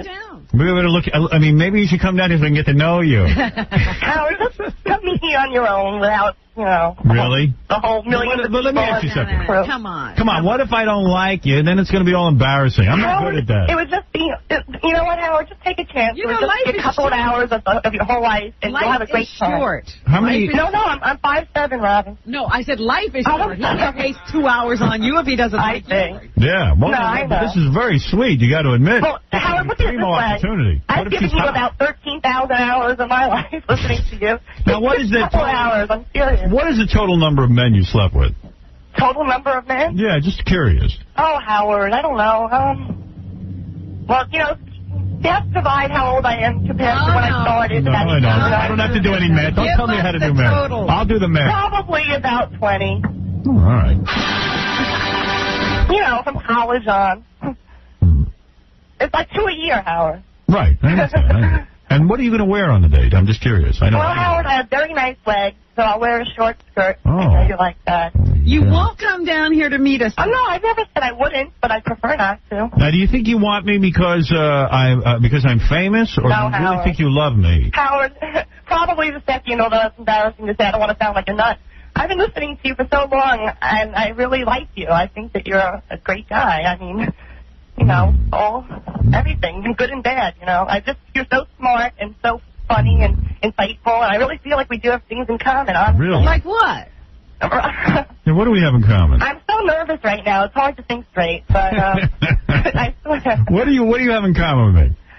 Well, a lot of the things you say I agree with completely, and even like your youth. You don't even agree. I don't even agree with me.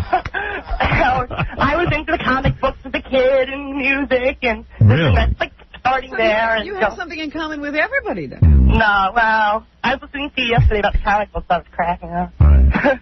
It's true. She sounds like. What kind of shoes are you going to wear on the date? Well, I don't usually comp around my apartment in high heels, but for you I will, Howard. Really? And do you think you'll be wearing stockings? Well, I'm trying to think what you like. I can't remember. I'll wear socks. What do you? I'm asking a question. Do you wear stockings? Yes, I do. Ugh. Pantyhose is what you object to. No, I don't like stockings. No, it was a garter, Howard. I've seen you go crazy for I think a girl in a miniskirt with great shoes but no stockings looks hot. Even in the winter, though, it's still hard, Or in your You're apartment. Pardon me, Robin? Got any heat? Yeah, just put up the heat. I know Howard doesn't like it too hot. I don't want to crank it up. And what about you well shaven? Pardon me? I said, you wear panties when you wear that dress? Well, maybe I tell you, this is some date. I think you ought to come down here and let us meet you. You got big boobies? I'm like a bee. Oh, bee. But they're perky and nice. When you say like a bee, are you a I'm bee? curvy and nice. Really? Yeah. For a thin person, I bought a curve. I have a nice spot, everything. Howard, I you know were you like a comedian? I was, yes, I was. A failed comedian? Not failed. I just did it as a hobby. That was just one of my things I did. And what do you do for a living? Right now, for the past 7 months, I've been in real estate. Uh-oh. I know, Howard, I'm not like that, though. I'm not pushy. I've just been doing it to make a living while I decide what I'm doing next. Oh, boy. No, I've done a lot of things. I've been a writer, but I've had steady jobs. Sounds like I have to support you. No, Howard, you wouldn't have to at all. I think I'm her job. Howard, no, you wouldn't. Really? Yeah. I worked for corporations for 10 years. I have a lot of money in 401. You sell a lot of money in what? With the 401ks and all that. You do. What is your net worth? What's your liquid asset? Oh, liquid? Yeah. Probably. Well, in the bank, probably about like $25,000. But in fact, no, about $200. About 200 grand? Yeah, I wouldn't need any money from you, Howard. Wow. I didn't realize you were that rich. Oh, yeah. 200 grand. When I'm 65, I'll be a hot chick. That's pretty good. At her age, you have 200 grand? Yeah. For 7 months, you've been in real estate. Yes, Robin. I was in California last year, but when I came back, How much money have you made in real estate? I bet you haven't even sold a house yet. No, I'm just doing rentals right now. Rentals? Have you sold any rentals? Or maybe you Yes, done? I have. I won the award for the Christmas party for greatest potential in the company. All right. I swear. I didn't realize you were this big a superstar. Yeah, I know we like each other. Do you own any sex toys? Just a vibrator. I'll have to use that on you. You don't want to come down here. I mean, if you're so great and you would really like each other, why not come down? Well, Robin, like I said, I wouldn't object that. I'd rather not. If Howard really wants me to, I will, but it doesn't seem like Howard really wants me to. I'd love to just meet him on his own. He just can't ask. No, well, that's okay.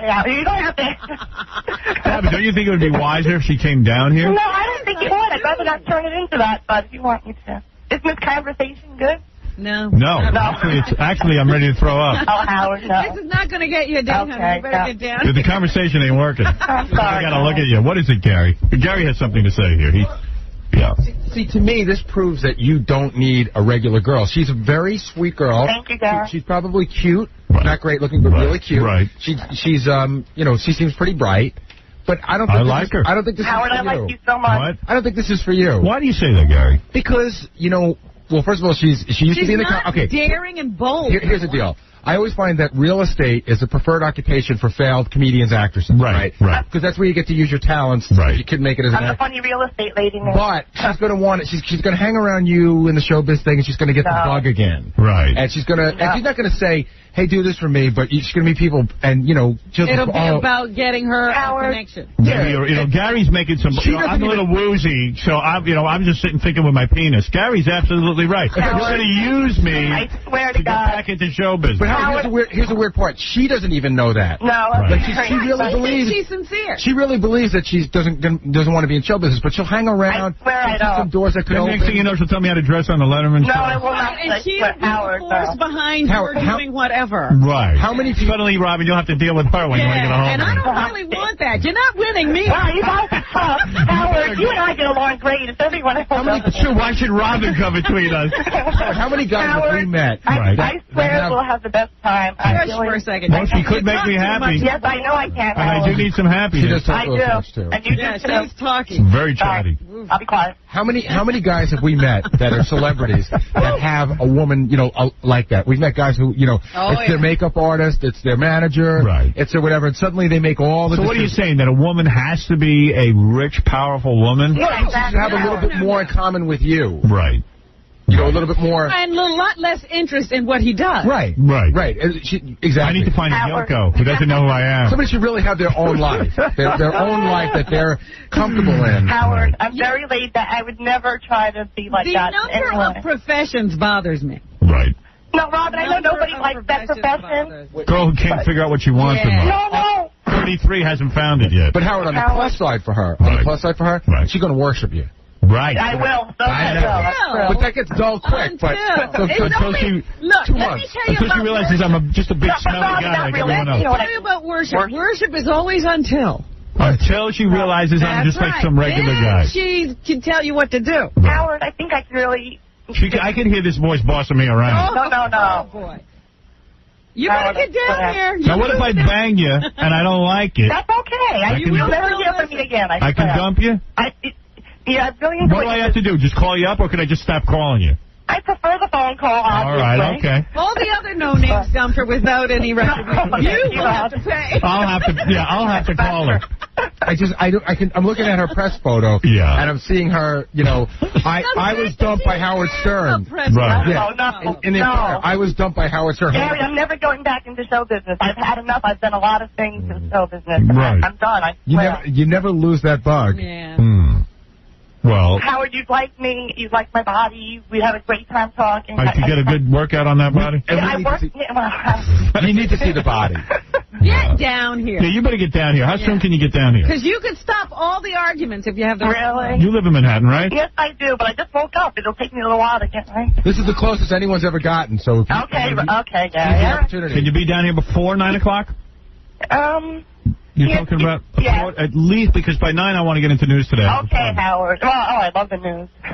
You're trying to stick up to me now. You know, maybe you come down, you could sit in on the news. No. Don't worry, I won't. Before 9. Oh, Howard, if you're serious, I will come in. All right, come on. I'm very serious. Trust me. I wish you called me like... I'm serious that my audience will stay tuned to hear you when you get in here. Oh, my God. Okay. All right, and you know what, Gary? I'm going to need help because I can get woozy. I want you, John, and Casey to sit down. No, Casey, no. And tell me if this is the girl for me. Yeah, no, I need to see that. And maybe be prepared with some questions. The real question is, if you banged her, would she be upset if it was only one night kind of thing? That's what she said, no problem. No problem. Get out of here, John. Then what do you think? Then I think you should do it. No brainer. No brainer. No. But I don't want to bang her. Thank you, Howard. No, but Howard, it could happen. Right. It could happen that we bang and there's no There's a chance that you bang her and you fall in love with her. I mean, there's always a chance. You know what I mean? So why don't you come down here and bang me and let's see if they didn't Howard, just because she says she won't get upset doesn't mean it's the truth. And I need to know a little bit more about what... All right, so why don't we get her down here? Let her get ready. When they get together, don't know how bad their breakup is. Exactly. All right. You know what? Do me a favor. Right now I'm wearing a Bullwinkle T-shirt. Well, come down in your Bullwinkle T-shirt. I want to see you at your worst. It's already a strike against her and Howard. Stop it, Gary. I need to see you at your worst anyway. Just come down here real quick. Not at first. What time will you be here? Give me an hour. I'll be there before 9. You have to be here by 8:45. But I'll try my... I'll try. But get there. Earlier would be better. Howard, should she come here in a bikini so you can check it out? No, I'm not doing the bikini. No way. I don't want to degrade her. Thank you, Howard. Dina, I'm pulling for you, but I just want to know more. I appreciate it. Listen, give me a half an hour to get... Just bear in mind that I'm rushing. So. All right, go ahead. You're rushing? Forget about it. All right. You don't want that. All right, I'm going to put you on hold. So, you know how to get here? I was there yesterday. Okay. Oh, you were? I dropped off the envelope. Oh, you did? So I was. Scary. In fact, I saw Fred. Stalker. Fred, you saw her? I did. Oh, no, he didn't know. No, he was on the street. Fred doesn't know me. All right, thank you. And let me tell you something. Yes, Howard? Well, let's see if there's something There's between every us. possibility. Oh, Sparks may fly. Yeah. Sparks may fly. This is like a dream come true. Talking to you, Howard. Absolutely. Wait, the nightmare will... Let it go. She's got to get ready. All right. Yeah. Go ahead. Okay, Howard. Hold on. We'll give you a special code word to get in. Hold on. All right. John, go take care of the code word. The other thing with you, Howard, is I think that you're a big celebrity. Thank you. So you can get, like, so many models, like... Decide what I want. No, I'm just saying, but you can get, like, the hottest... Everybody's talking about what I could get. Meanwhile, I'm sitting here pulling my pud. Maybe he's just looking for some... What do you know what I'm looking for? Maybe it's not... I don't know. I hope you're not looking for a wife. Fantasizing. It's not all about action. Not about a wife. It's a happily married man saying he hopes you're not looking for a wife. Yeah, but you've been through it already. Like, now it's time to have fun. No. I'm not looking for a wife. You got married at a very young age. Don't tell me what I do. I love all these guys. Get out of here. All right. I just think you should have fun with a lot of hot babies. Your happiness. Thank you. I'll look into that. We'll see what happens. Although I do have to say there would be some real joy in attending your wedding. Oh God! It will never happen for me. I learned from Fred on the beach with the plumber. You're not inviting us to your wedding? Absolutely not. You're not getting married. If I get married, I'm marrying Allison, not anyone else. Not getting married if I can't be married. Please. I'd love to get a hold of you and go, Howard, what are you doing? Yeah. Look at your life. What are you doing? I'll get a chance. Gary, that discussion's never happened. Keep dreaming about it. Look, if you do get married, thank you. We're all there. Good. I will. Oh, you're just going to come anyway, even if you're not invited. I'll find you. Like a bounty hunter. I'll charter a plane. Robin and I will be on a boat in Jumbie Bay, pushing it with a horse. Can we have dating rules for me, though? Like, since I'm a big celebrity, when I come to your apartment, you greet me nude. Hey, you worked that out with your little paramour. You know my what? girlfriend. Okay. I'm telling you, I almost had that situation worked out. Like, I would always say, listen, I got to be in bed. I got to be in bed at 9 o'clock. You get off work at 6. There's, we have to eat by a certain time and do other stuff by a certain time. And I'd actually had that move worked out. Really? Yeah. You're an amazing man. Well, you're so hot, I can see why girls would go along with that. For him. Wow. Wow. Oh, let's go to Eve. Let's go to Eve. One can only hope that... She's not in love with you. She's just regular. Eve, hi. Hi, Howard. How you doing? Hey, baby. Oh, guess what? You got a 4-star rating in Variety, a 2-page review. Oh, where? For Son of the Beach? Yeah. Well, let me tell you something. The critics have been absolutely wonderful about Son of the Beach. And congratulations. I'll tell you, I'm most happy for the guys who worked the hardest on it, which really... is Tim Stack, Jim Stein, and Dave Morganson. Mm-hmm. And those guys put in tremendous hours. And this has been a real dream of theirs to get this on television. Well, that's great, a 4-star rating. Yeah. Well, we've had reviews, and I haven't sat here and read the reviews of Son of the Beach on the air ad nauseum and stuff. Because then people get on my case and say, well, you're just promoting. And the radio station has said to me, you know, talk about it too much. You talk about it too much. It's a free commercial, blah, blah, blah. So, I've avoided it. But the reviews have absolutely been, what do they say? They said the movie came out great. It was funny. It was, hilarious. You don't have it there with you. I couldn't buy it and have enough money. Oh, God. Wow. You don't have enough money for Variety magazine? No, I'm sorry. I had to buy my boyfriend's album, The Gas Giant. Oh, Jesus. Plush. Well, everybody's got something to... Gary, maybe you could go get a copy of Variety so I could see this? Because she's not really doing it justice. By the way, tomorrow, is Jamie going to be on the show tomorrow? I think so. Jamie Bergman, who's the hot blonde in the show. Oh, okay. There's two hot blondes. There's Kim and Yeah, Jamie. we were wondering why nobody from Son of the Beach had been here. Yeah, I know. Well, I think we're going to have Jamie play the gossip game with us tomorrow. Okay. Hey, now. She'll be in town. And then she's got to get back to Los Angeles because evidently in L.A. they're having some big Son of the Beach party. And you won't be there. No, I got to do the show here, but Tim Stack's probably going to fly in Monday morning and do our show. Excellent, because I've been wanting to meet him. And then, Jamie Bergman's coming on tomorrow to play the gossip game. That's a beautiful woman. Maybe even KC would like her? It's a little vixen, that girl right there. But let me tell you something. That is one hot broad and a sweet broad. I can't wait to meet her. Yeah. Well, who wouldn't want to meet her? Damn straight. He's got stars. By the way, she was in my room one day, and I was going to hit on her, and I said, wait a second.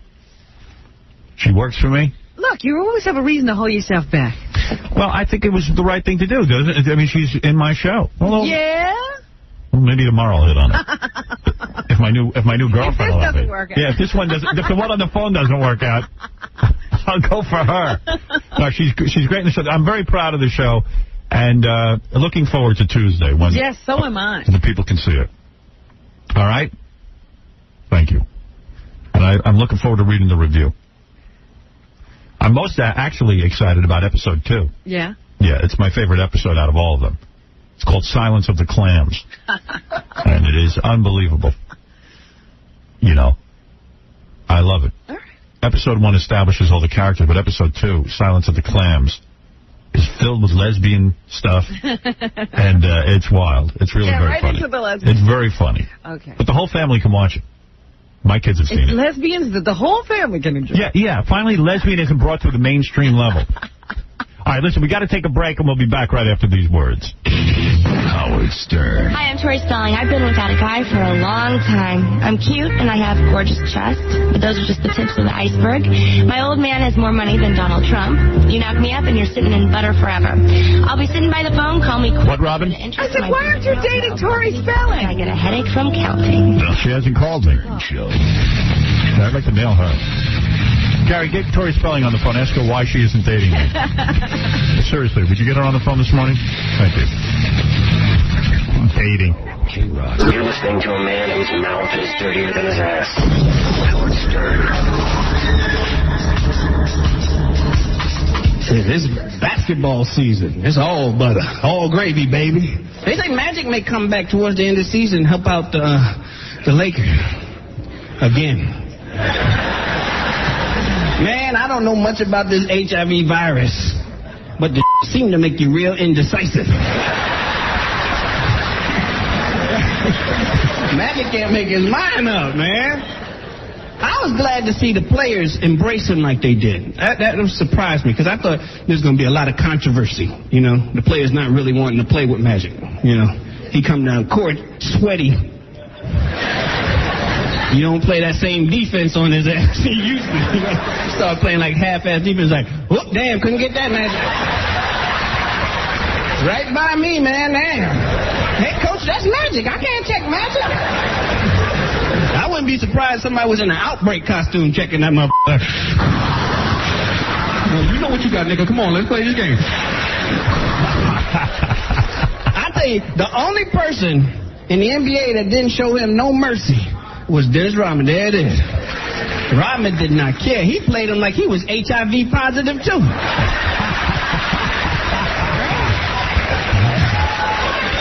Wasn't afraid of the contact, man. Just kept throwing him on the ground. Like, boom, boom. Like, look, I f***ed Madonna. I don't know what I got.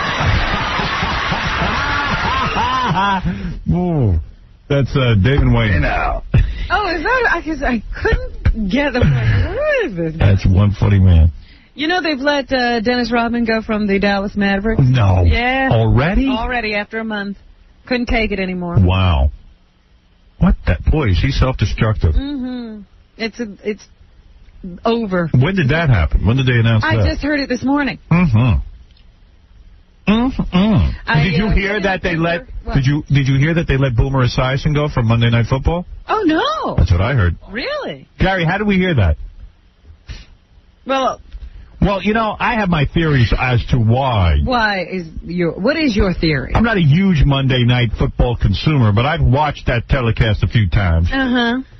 And it's my humble opinion that Al Michaels could not stand Boomer Esiason. Is that right? Yeah, I don't think there was any, no chemistry. I had heard rumblings that there was no chemistry. I'm saying, how much goddamn chemistry do you need to comment on football? What do you care about chemistry? A man and a woman need chemistry. When you're doing it. Mm. I don't know what's all this chemistry, but I had heard they let Boomer Esiason go. And Boomer Esiason, supposedly. It's been so tough to keep anybody in there with Al. Well, Al never liked Giff. Right. He did it. And they always say that. Like, what was the other guy's name? Howard Cosell? Dan Dierdorf. Meredith. Don Meredith, yeah. Nobody liked him. No one. What's the common fact? I don't know what. You know what? Is that a fact that Boomer Esiason has been let go? The gadget sits in the paper today. It is? All right. See, I always think that when you take... You think Al Michaels hated him? I do. It just didn't look like they got along when you watch them. I don't know why they can't get... Why can't we get along? Why can't we talk football? But you know what? Why can we? Announcers, as a general rule, don't like it when you bring jocks into the booth because you're just taking a guy off the street and saying, you're as good as your 20-year career. Expert. Yeah, he's got color. He's got insight. Yeah, well, go explain that to Al Michaels, who spent his entire career trying to be a good broadcaster. Al's never thrown a football. So what? I like hearing a guy's inside he gives you view of what it's like to be wherever they are in the game. Well, I'm just saying that's how it's always Take it up with Al Michaels. Jocks and announcers have never gotten along. Well, they keep putting these guys in there with Al. Yeah. Yeah, but Al's the one who stays, so he must be good. Yeah, hi. He is good. I don't say no. Roberta? Yes? Go ahead, you're on the air. Okay. Hi, Howard. Yes. I was wondering, did you see on the news last night the Maria Shriver-McCain interview? Yeah, we played it on the air yesterday that Maria Shriver went up to McCain and said, so how do you feel? And he said, could you please get away from me? Could you please get out of right. Here? Yeah. Now, McCain is claiming today that the reason he said that to Maria Shriver was he was worried about his children getting through, and there was a lot of people crowding around, and she was in the way, but no one's buying that. Yeah, but did you hear Arnold's reply? That was really a gem. What did Arnold say? Oh, boy. They put him on the interview afterwards and said, how do you feel about what happened? So he said, are you kidding? He said, he's my new hero now. And he said, it took him 1 second to tell my wife what I still haven't had the nerve to tell her in 14 years of marriage. I love him. That's funny. Yeah, he's great. He's a quick wit. Oh, he's terrific. Yep. Anybody who just thinks like Arnold's some sort of dumb bodybuilder, watch Pumping Iron. That's a good one. Oh, yeah, I've seen that. Yeah. All right, thanks. Okay, thank you. It's kind of funny. Bye. McCain told her right off. Get the hell out of the way. But why blame your children? Yeah, who knows? I don't know what. That is the strangest piece of tape I ever heard. Who played that for us yesterday? Big Black? Big Black. Call back up with that. People want to hear that again. They like it. Right? That's right. Okay. Tony, you're on the air. Let's go to Tony, who's on line 23. Go ahead, Tony. Hi, it's not Tony, it's John. Sorry, John. Go ahead. Okay. First of all, I want to say hi to everybody. What's up, Gary? You're the best. Okay, in all seriousness, considering all the idiot starstruck morons you have out there who want to date you and want to hang out with you. By the way, there is not a large amount of starstruck morons, as you say. Well, according to your audience, there is. No. You don't think there are tons of women who want to date you? I don't know them. I don't. You haven't met them because I haven't you're met them, isolated, but they're there. But yeah, so don't assume anything. But I agree with this guy. They're out there. Yeah, anyway. Well, I hope so. But in all seriousness, why not go for Robin? What's the problem? Is it because she's black, or is it because you know each other too long, or what's the problem really? It's because she's black. Now you've broken my heart. Right. I mean, seriously. I mean, come on, really. As a graduate of Bob Jones University. The trust factor is a big deal there. You can't get that parental consent. Yeah, I'm trying to get my parents to give me permission, and they won't. No, the reason I don't date Robin is because Robin wouldn't date me. The bottom line is the radio show. All right, I haven't asked Robin out on a date, but she's in a very deep, committed relationship. I love Robin, but I don't see it in the cards. Do you, honey? The timing is bad. The timing's bad. Oh, come on. I mean, it's about time that everything else was just... You want to know something? I'll tell you the truth. Would I love to sleep with Robin and experience her joy? Yes. But the trust fact... No, listen to me. So well, listen to me. A big deal. He won't listen to me. No, he won't. He will not let me answer the question. You're not going to have a relationship with him. Would I love to have sex with Robin? Yeah. Robin, I would love to have sex. I'm not talking about sex, though. Why do you bring up sex about my relationship? Because sex we is... already have a relationship. Yeah, we don't need... We have that. You're so silly. What more relationship? So if we get into a... But the sex part is some small part of everything you're talking about. No, it's not. It's huge. And the fact of the matter is, if we got into that, me and Robin, and let's say the magic ended, it would be horrible to work together. So it's more important to me to have a working relationship than a sexual one. Yeah, but you put the radio show first before everything for the rest of your life. Is that the bottom line? Well, one of these days we will end this. Then we can be free to date. Pursue a personal relationship. Then we'll have a romantic relationship. Oh, my God. That's also like to mention.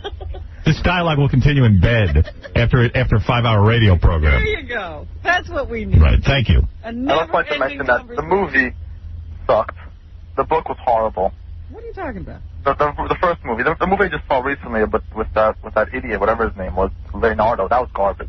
But the first movie, I mean, come on, a movie like your life story. I mean, how much more simple and basic could a movie become? Well, what are you talking about? And still think. Oh, you're talking about Private Parts? Yeah, Private Parts. Well, you didn't like it. What can I do? I mean, you try to put a decent movie out instead of making those predictable. I thought I did put out a decent. I thought I put out a decent movie, but you don't agree. I mean, what am I going to do? Argue with you? Everything's on the strength of the radio show. And so the whole book, all you do is everything... Well, it's my life. My life is the autobiography in a film, the autobiography in a book. I mean, it's like, how much more predictable could we get? I mean... I didn't think the book was predictable. Have some deep thought and something we're going to spend $1 million doing. I mean, it's like $1 million and a lot of free time. I wish you had gotten a hold of me ahead of time. I would have done it right. Thank you. All right. Well, how silly. To sit and argue with somebody whether my book is good or my movie is good. Big Black, you have tapes of Arnold Schwarzenegger's comments? Yes, sir. Go ahead. This Big Black has got no life, and he tapes everything. Tapes constantly. I don't know how he does it. Well, didn't we talk to him already this morning? He played us another bunch of tapes. Yeah. I even got more tapes. Play everything you got. I mean, what did you tape last night? Do you just tape every channel? I watch all the great shows that I know that interesting people talk on, and then I just watch them. If I see something good's coming up, I'll set up my computer to start taping. You must have at least 2 VCRs, or you do it all through your computer. I got this free program from the internet called Cool Edit. And it's great, man. I have a bunch of clips on my computer and just play them right away. Wow. I don't have that. You're a genius. And I edit them down. I listen to them, and then I play them back, and I say, well, where should I start at? Where should I end at? You're a genius with no job. I thought you should hire me to do something, man. Somebody should hire me to put it that way. Not you. I won't put the... All right, Big Black. Go ahead and play it. Wow. I'm impressed. It is impressive. It was the kind of embarrassing snub rarely seen on network news. Presidential candidate John McCain snapped at NBC correspondent Maria Shriver on national television. Senator, how do you feel? You are what? Please get out of here. The incident occurred on live television as McCain arrived at LA's Pacific Design Center for an election night party. The Republican candidate, known for his quick temper, seemed frustrated with Shriver. Never have spoken to him, and I doubt I'll be speaking to him again in the future. I'm getting that impression as we talk. I don't think he likes me. Last night on MSNBC, Maria said the snub was an isolated incident, and today her Republican husband Arnold Schwarzenegger was just as forgiving. John McCain is my new hero because I was unable to say this in 14 years of marriage, what he says in 1 second. He was at Los Angeles International Airport as McCain left California with his entourage this morning. And a press secretary told us the presidential candidate was not available to comment about the incident. But when McCain landed in Sedona, Arizona about an hour later, another spokesperson told us Shriver was simply in the wrong place at the wrong time. A cameraman bumped into him. That's it. Yeah, they said that the cameraman bumped into his kid, but they say that is not true. Okay. I saw it. I didn't see no cameraman bumping into him. Yeah. So nobody knows what went on there. Yeah, and McCain, set him off? We need an answer. I demand an answer. I demand a press That's why conference. he's getting out of the campaign. He can't answer that question. Right. Finally, a question he can't answer. He enters it up about everything. No. What other tapes you got? All right. I have tape of the Tad Lowe, the guy from Pop-Up Video, talking about why he went on stage. Want to hear that?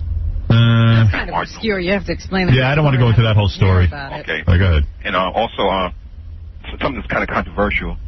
That concert that you went to, Fatboy Slim. Yeah. Did anything interesting happen at that concert? No. Like racy? No. Because someone else on a TV show said they went to that show and some wild stuff happened at the concert. I didn't see it. The only thing I couldn't believe it. What I saw is Fatboy Slim and the All-Star, Lone Star, whatever the hell they're. Low Fidelity All-Stars. And I thought it was a band that was going to come out. It's a guy stands there and spins records. He's by himself. Who are the Low Fidelity All-Stars? One guy who spins the records.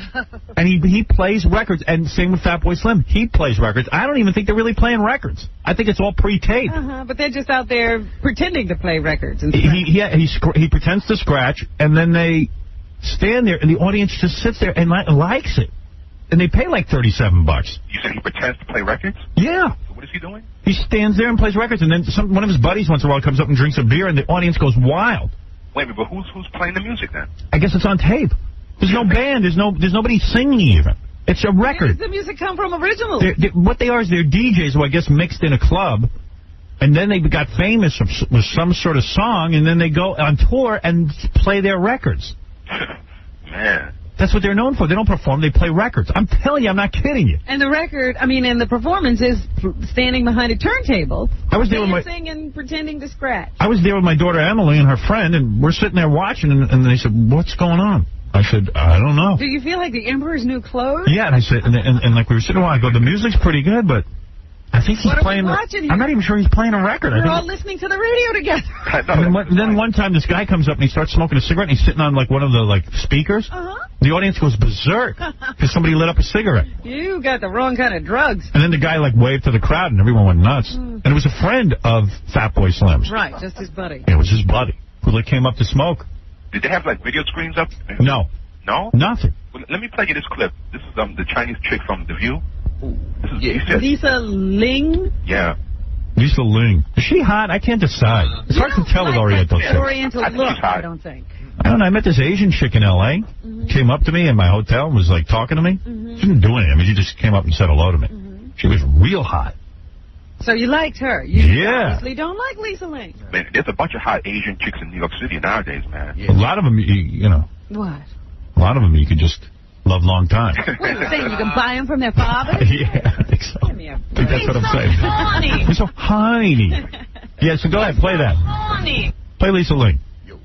I went to this concert about a month ago, a Fatboy Slim concert, and there were, did you hear about this? Thousands and thousands of people at this concert, and there were cameras. There were a bunch of men running around with cameras, and these huge screens projecting the images. Oh, yeah, they did have that.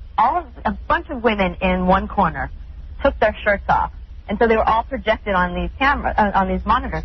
And then all over the entire room, a bunch of women started taking their shirts off. So there were a bunch of these naked women in the Hammerstein Ballroom in New York City. And then this couple right next to me, this woman starts performing a sexual act on her boyfriend, which is projected onto this screen. And then he returns the favor, all of which is projected on the screen. What were you Did you miss this? I didn't see that. Of all of the people in the entire place, I happen to be standing next to this couple. Wow. So you think anybody will do anything at all to be famous? Oh, shut up. They have to be famous. They get into it. It's a concert. But did that happen? How did they become famous? You don't know their names. I saw on the screen they were just projecting people's pictures. I saw one guy kissing his girlfriend. It was no big deal. Maybe I'm jaded. That's a sexual thing. I think somebody lifted up their shirt. Big deal. Well, she made it sound like it was an orgy. Nah, she's just saying that crap so that they'll have something to talk about. She's lying. Oh, okay. All these TV people lie. They're all trying to goof on you. They lie about Make stuff. you think you're missing something. Yeah, don't trust anybody in the media. Not even me. Even though I'm telling you the truth. How do you ever really know? I guess you really don't. Yeah, all right, thank you. All right, bro. All right, that's, what's your name again? BigBlack.com. BigBlack.com. Now, Big Black, did you see the Larry King show last night? No, I didn't watch Oh, you didn't get any of that? No, I'm tired They of had on the chick from Who Wants to Marry a Millionaire. I'm tired of them. Yeah, I've seen enough of that. But evidently, who was telling me about it? John saw it. Stuttering John saw it. Yeah. He said she was, like, real goofy. Yeah, but Well, look, it was on Who Wants to Marry a Millionaire. What do you say? What'd she say? Oh, she's just, she's such a bitch. I mean, I was watching it. I was so angry because she's going, you know, I never intended to marry him. I knew, to me, it was always a goof. I never. She's lying. You know, but here she is. Then, if that's the case, then she should have just not done the contest. Of course. Suppose this guy really wanted to find a wife. She totally wanted to marry a guy who was worth millions of dollars. Why is she embarrassed to admit it? She was disappointed when she saw who it was. Yeah, she didn't like the way he looked. Of course, duh. She rejected him on looks alone. She thought it was going to be a shallow person who would marry somebody just for money. And she expected Richard Gere to be up Right. there. She wanted Pretty Woman. You got to watch this because how'd she look? She looks good. Yeah. But Marina Boyle's on you have some extras on there. Yeah. And she's just going like it's totally fluffy, going, oh, it was just a circus. It's no big deal. You know, no one's attacking. No big deal. What about getting married to somebody you don't even know?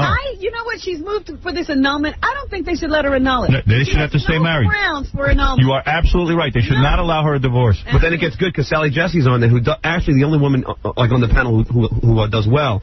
And so she goes to Dog. She goes, let me ask you a question. Your brother just died 3 days ago, and now you're on Larry King, and you're complaining about this too much, media attention.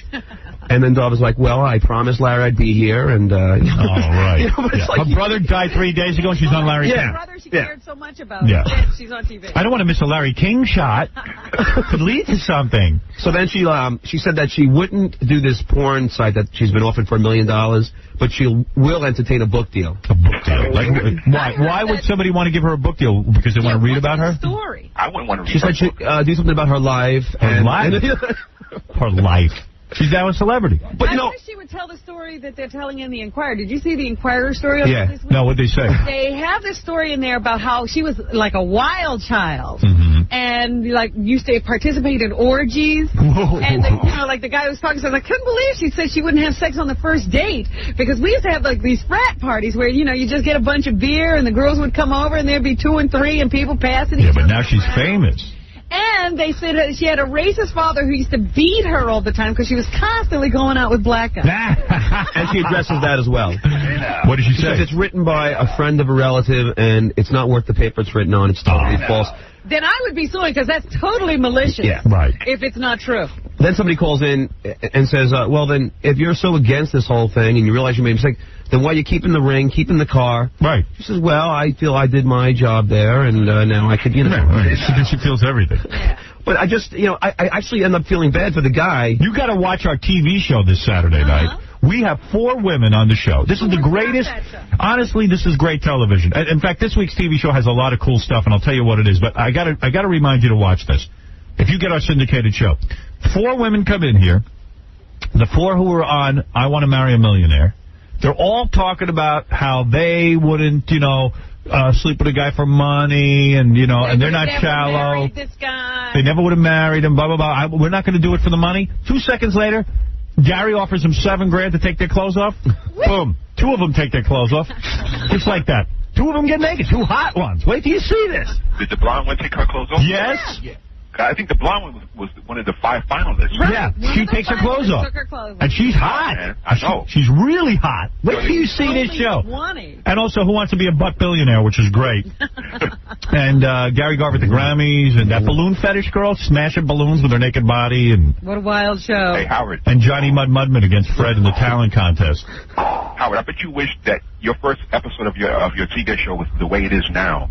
Because your show would have been so much more successful now. Well, it's okay. You know what? They hung in there with it. They let us tinker with it. And now we're getting huge ratings.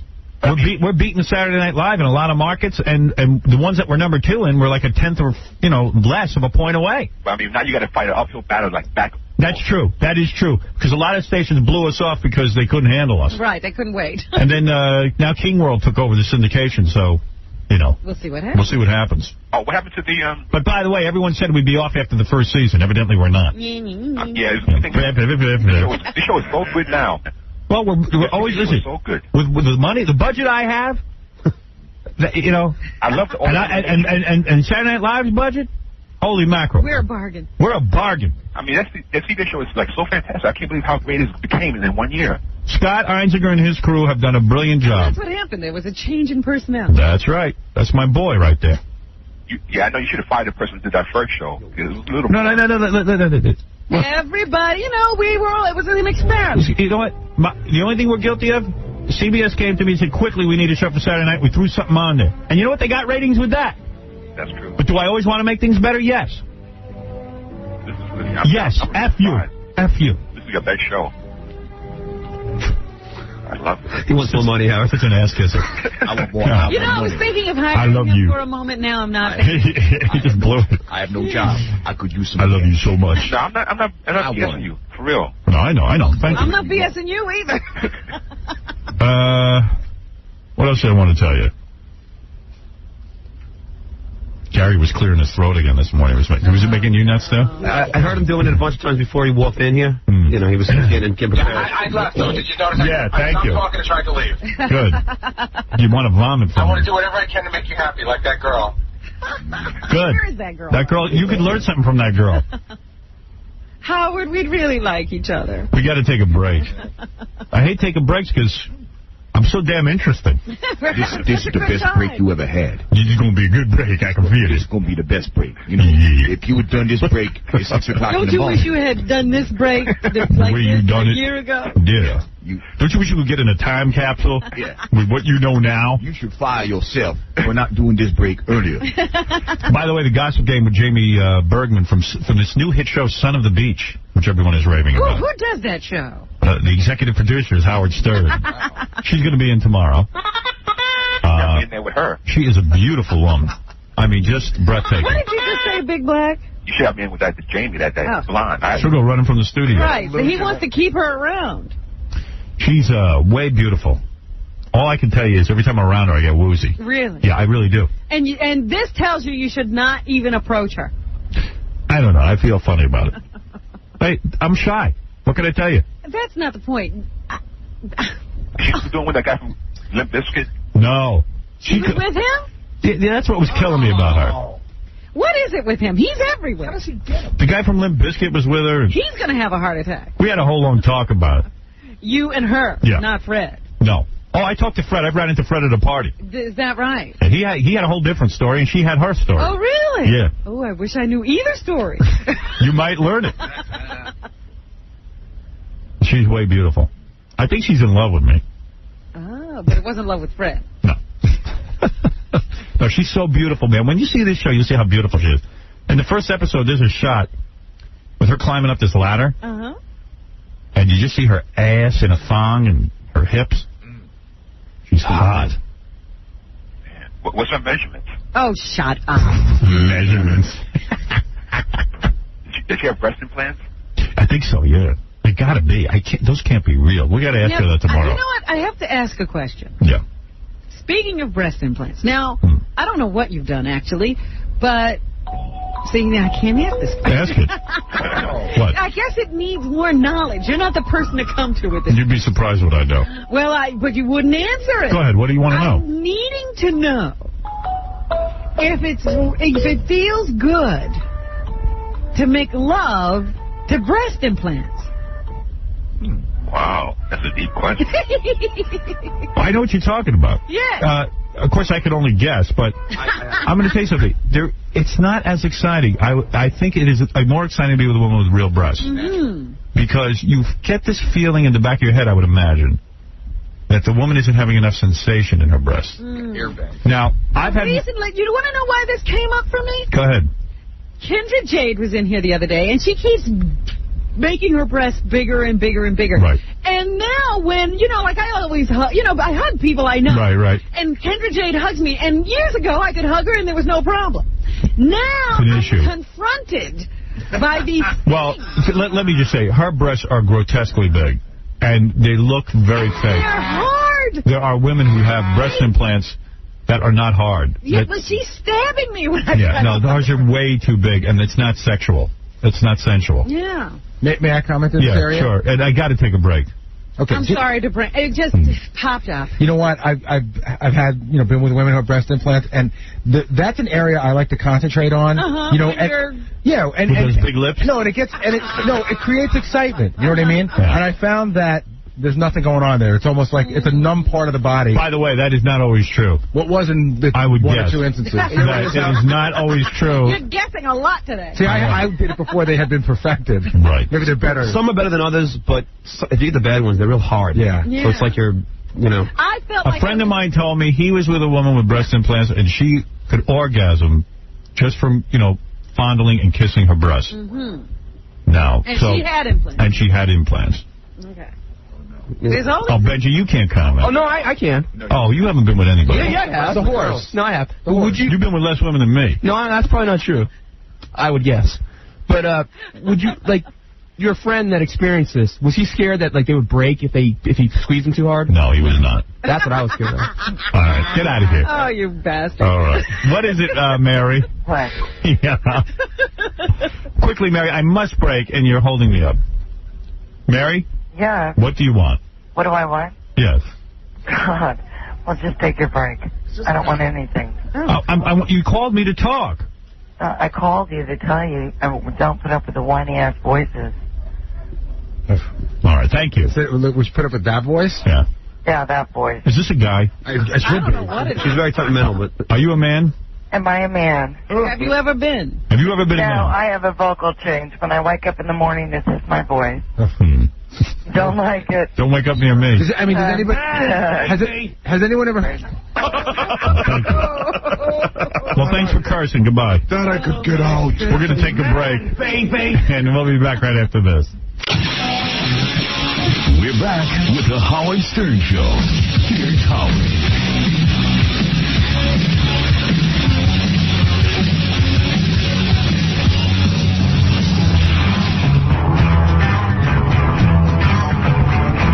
I discovered the greatest band, Robin. Oh, yeah? Oh, my God. What's their name? Led Zeppelin. Oh. No. I love this song. Oh, baby.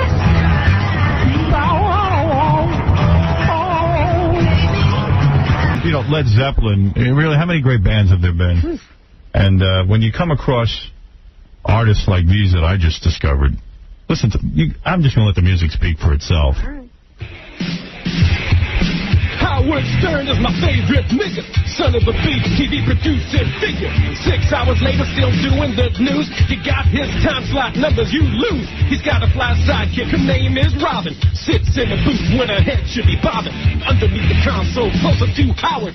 He'll fight Mr. X cause he's no coward. A brown belt martial artist he is. Like Mark Harris, he sells it up at the Wiz. All right, what an artist. Wow. Who is that? A Zuma Dog.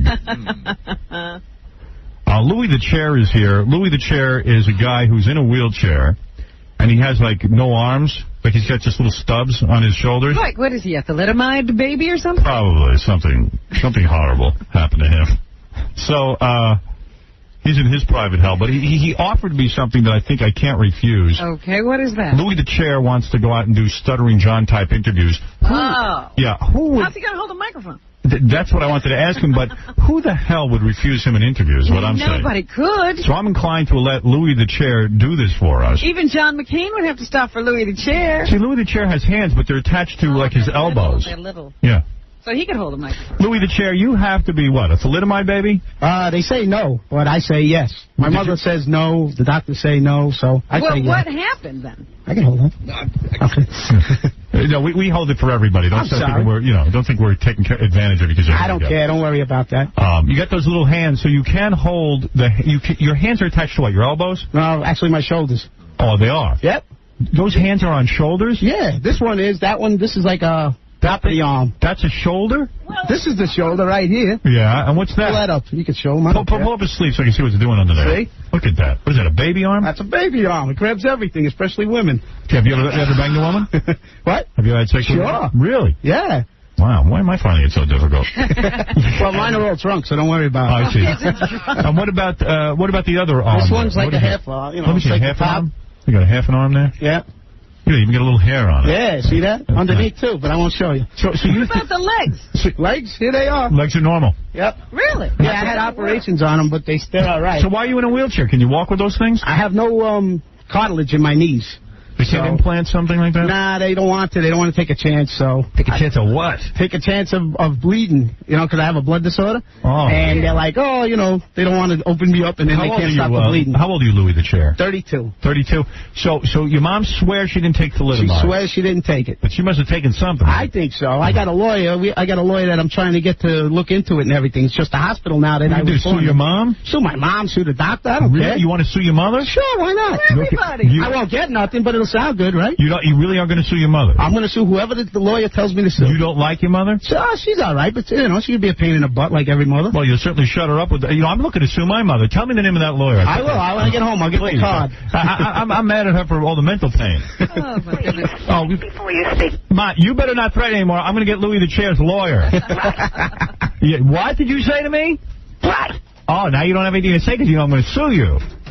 Oh, okay. Yeah, So how did they say this happened to him if nobody took anything? They say it was just a birth defect. That's how they classify it. Yeah, well, that's kind of a boring story. But anyway, listen, I would think if we give you a tape recorder at some of these events, right, that no celebrity could turn you down. And because he must get good placement, because even those awful cameramen will let him through. But I mean, you are so horribly crippled and disfigured. That's it. I would think that someone would let you do these interviews. Sure. So you'd be prepared to ask celebrities questions. Anything you want. And I defy a celebrity to walk away from you with those little flipper hands. See that? Exactly. Well, are they going to bend down to talk to him? Well, they better. They better. We're never going to hear anything. Yeah. I'll tell the Post, the Daily News. What the hell? The guy wouldn't even give me an interview. Mom, do you want to say anything to Louis the Chair? You better straighten up. Right. My mother's no nonsense. Tough lady. All right, Louis the Chair. So let's plan for the future. Our next big event, you will be the Stuttering John type interviewer. Cool. Okay, Louis the Chair, everybody. Thank you, Louis. Event. Very nice to meet Louis the Chair. Thank you. There he goes. He's wheeling out of here now. He's got a Hogs and Heifers red. Pretty well. He works the chair fine. You think you got it there? I don't, evidently. Guy's getting laid more than I am. Willow, what is it, honey? Yes, Willow, you're on the air. Hey, Howard. Yes.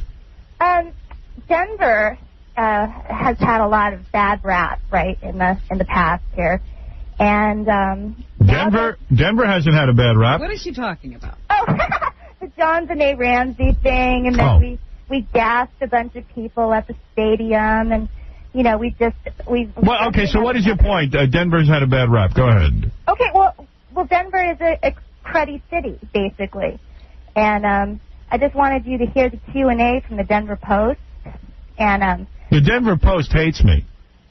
The Denver Post single-handedly tried to pin some kind of crappy cockamamie bull that I somehow was for the Columbine shooting or something, or I said that the guy should bang all the girls. It wasn't what I said at all, but you know, that's water under the bridge. Well, it's good you can get over that, because I'm not over anything, but what am I going to do, build my life around it? No. Well, here they're saying that they don't want you in Denver. Who's saying it?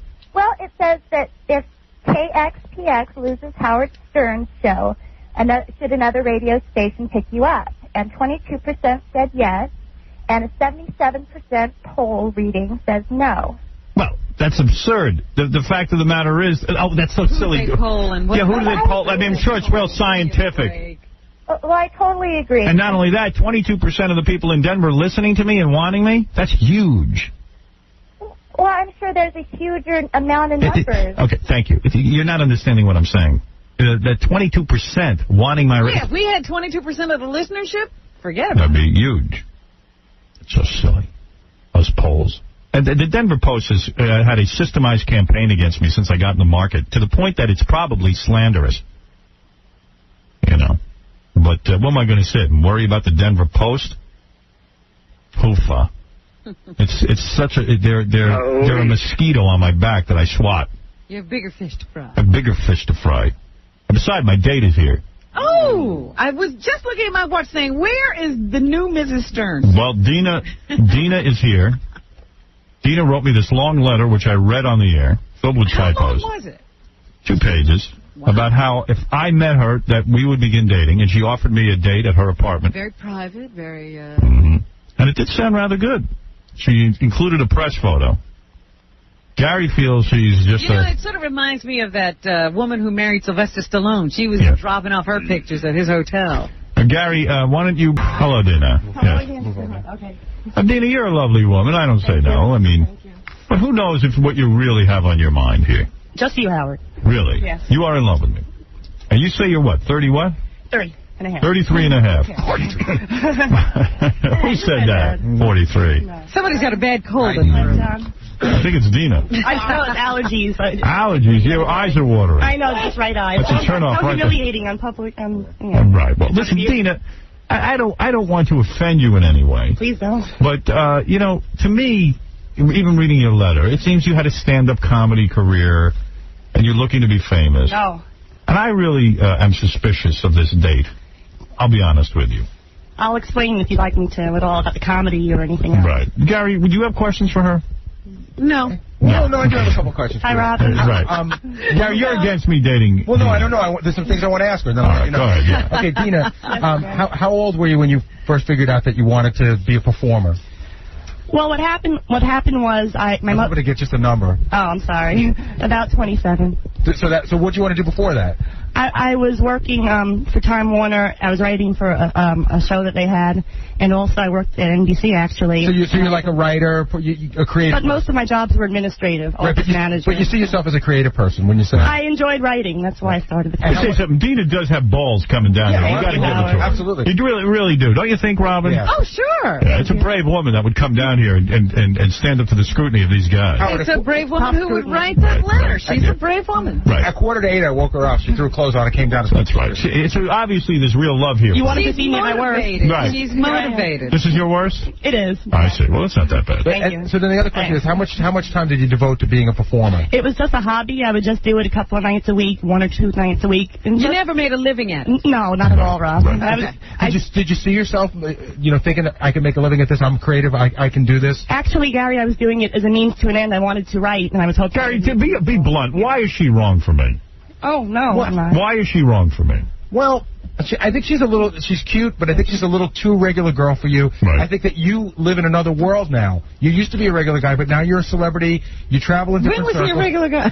like when he was 19. I was 19. Oh, yeah, go ahead. So you missed your time. You travel in different circles. She met me when I was 19. I don't know. I think that Dina, traveling in the circles that you travel, might be too starstruck. No.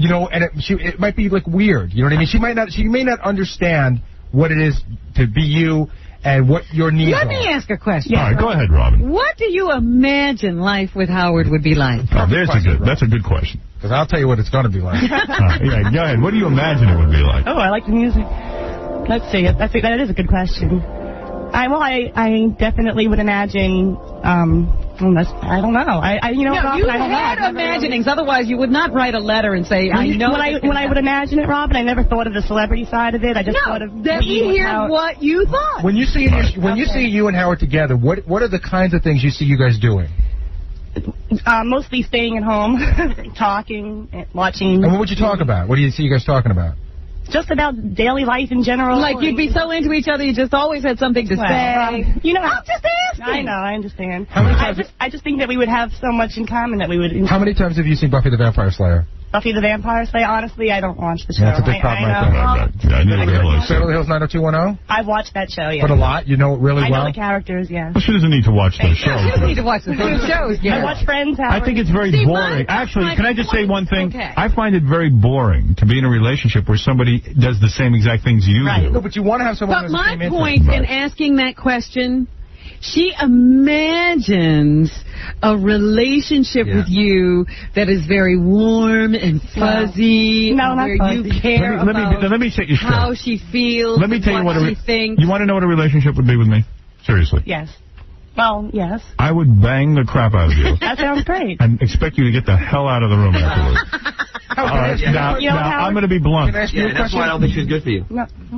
Yes, you would fall right apart. She won't leave easy. Yeah. And it would be a kind of relationship, again, where you have this one life where you're a famous guy on the radio with all and then you're at home a normal guy. Yeah, I'm not normal anymore. I'm bizarre. In the few minutes that I've met her, I see how... I mean, why do you think my marriage got screwed up? I'm too See, that's bizarre. exactly why I said this is a problem. I'm a recluse. I wasn't thinking down the line to marriage, Howard. I just wanted to have a nice date with you. A date, that's all. That's all you're looking for. See, yeah, maybe you guys are putting too much Howard, into they this. are. If you had sex with her, she'd fall in love with you in a minute. What'd you say? If you had sex with her, she'd fall in love with you in a minute. That's and then it would be She's so already in hard. love. Yeah. So imagine that. She'd be calling. She'd be upset. She'd be crying. You can't. I'm not giving her my number. I had such a good time. Didn't you have a good time? Why aren't you calling Howard, me? she's not going to leave angry. Right. She's going to leave with... Disappointed. What do you care if I'm disappointed? And I you're going to do. feel like crap. And you're gonna Oh, he's a piece of crap. Right. Casey, what do you think? Hi, Casey. can you make the sauce? How you doing? Can you make this? Can you make the sauce? I'm not sure what that means, but... What do you mean? Like, can you cook? Yes. You can cook? Yes. What about the butt? Will you give it to him? Oh, come on, stop it. I think my dad is listening. Yeah, please. Casey, you're inappropriate. No third input? The butt. Listen, Howard, I care Let about me say you, so I'm something. trying Let me to- say something. I think you're a nice woman. Thank you, Howard. I do. I really do think you're a nice woman. I see you got a normal presentation. You're I am normal. groomed. Yes. And you're probably way too good for me. No. That's what you don't realize. She's a nice girl. You're a nice girl. I'm not that nice, Howard. And my problem with the fact that I am now separated has devastated me. I know. It really has. I'm worried about It has rocked my... Thank you. I am. Believe me, don't worry. I'll get Don't through worry it. so much. Don't worry too much. It has rocked my universe. And to take a woman like you, who is as sweet and lovely as you are, and now wreck your life, because I am a vampire. He's got things to work out. I will suck out any goodness in you and leave you with the utter despair and devastation. Yeah. I realize I'm a vampire predator. Howard, you know who what? is a horrible, horrible person. You know, Howard, this is such a killer rap. Go ahead. It's only making her want you more. Yeah, she can change all that. With a kid. Cinderella. It's not that I can change all that, but been there, done that. You know, I've had guys who, have their issues, etc. Really? You would not. I am warning you, as Dracula warns his latest victims. Come to me. Come to me now. Mina. Howard, you're not scaring me at all. I really. See, that's You the don't problem. believe me. You should be I'm running warning from you. the room. I do believe I am warning you. Get garlic in a wooden steak. Yeah, I am warning you to stay Wear away. your cross at all times. No. If you want a brooding, self-serving, self-involved, egomaniacal loudmouth in your life, You're not allowed. then you've come to the right place. Howard, I'm not one of You those. want someone who hides from life, can barely stand the sight of himself and others. You've come to the right place. I'm your man. Have you ever dated a moody guy? Of course. But yes. I mean, Have you ever dated a moody guy? No, you don't know these Triple that. moods. Yeah, triple that. You had a guy that did what? Do you slam the door and say you slip me some food under it? Yes. Yes. You know. Please. Howard, I'm not one of those clingy types. I can amuse myself. My wife was a saint of women. Was? Well, is, but listen, We haven't heard from her. She could be dead. who knows? But she was smart and got away. She finally escaped. She escaped. Yeah, I'm not that She's smart. looking for something like that. She escaped You the know, pain. Howard, he forgot he left the door open one day. She got smart. Howard. No. You don't believe me. You're not even believing me. Of course not, because she loves you on the radio. This is No, why no, Charles no. Manson gets love letters in jail. No, Nobody no, believes it. no. You Howard, don't believe me. Please take a chance. Just one See, day. you can't talk her out of it. You I'm not can't say you're asking for bad. marriage or... She's already going to be crying if you say No, no. I'm not. Imagine if you banged her. I'm not All right. crying. Here's what I'm going to do. Yes, sir. You're All too right, now that we've met. No. Now that we've met. Okay. Well, we've met. Okay. Let me say this. Let me say this. I think you're a very sweet woman. Thank you. You're so sweet. I don't know what to do. Go with your... Go ahead, John. Would you give him like 2-hour back rubs at night? But I don't want that. No, I don't even want physical Here contact we like that. go. I'm just curious if she would do that kind of thing for you. No. Howard, no. Wait a Only second. answering questions Rob, go ahead. Rob is in the audience. Go ahead, Rob. Are you listening to this? Yep. Go ahead. Hey, this chick's gonna get you at a date at her house, and she's gonna kidnap you and hold you hostage there. What, like Misery? She's gonna hobble you. Like that movie? Oh, yeah. And if you do get away, she's gonna stalk you. Listen, this is a nice girl, and I would only ruin her. You know I would violate her backside and throw her out of the limo while it was moving. She would have such insecurities. No. She would never be able to survive a week with you. I would also crush you with my sarcastic remarks and my horrible. I'm telling you. I can keep up.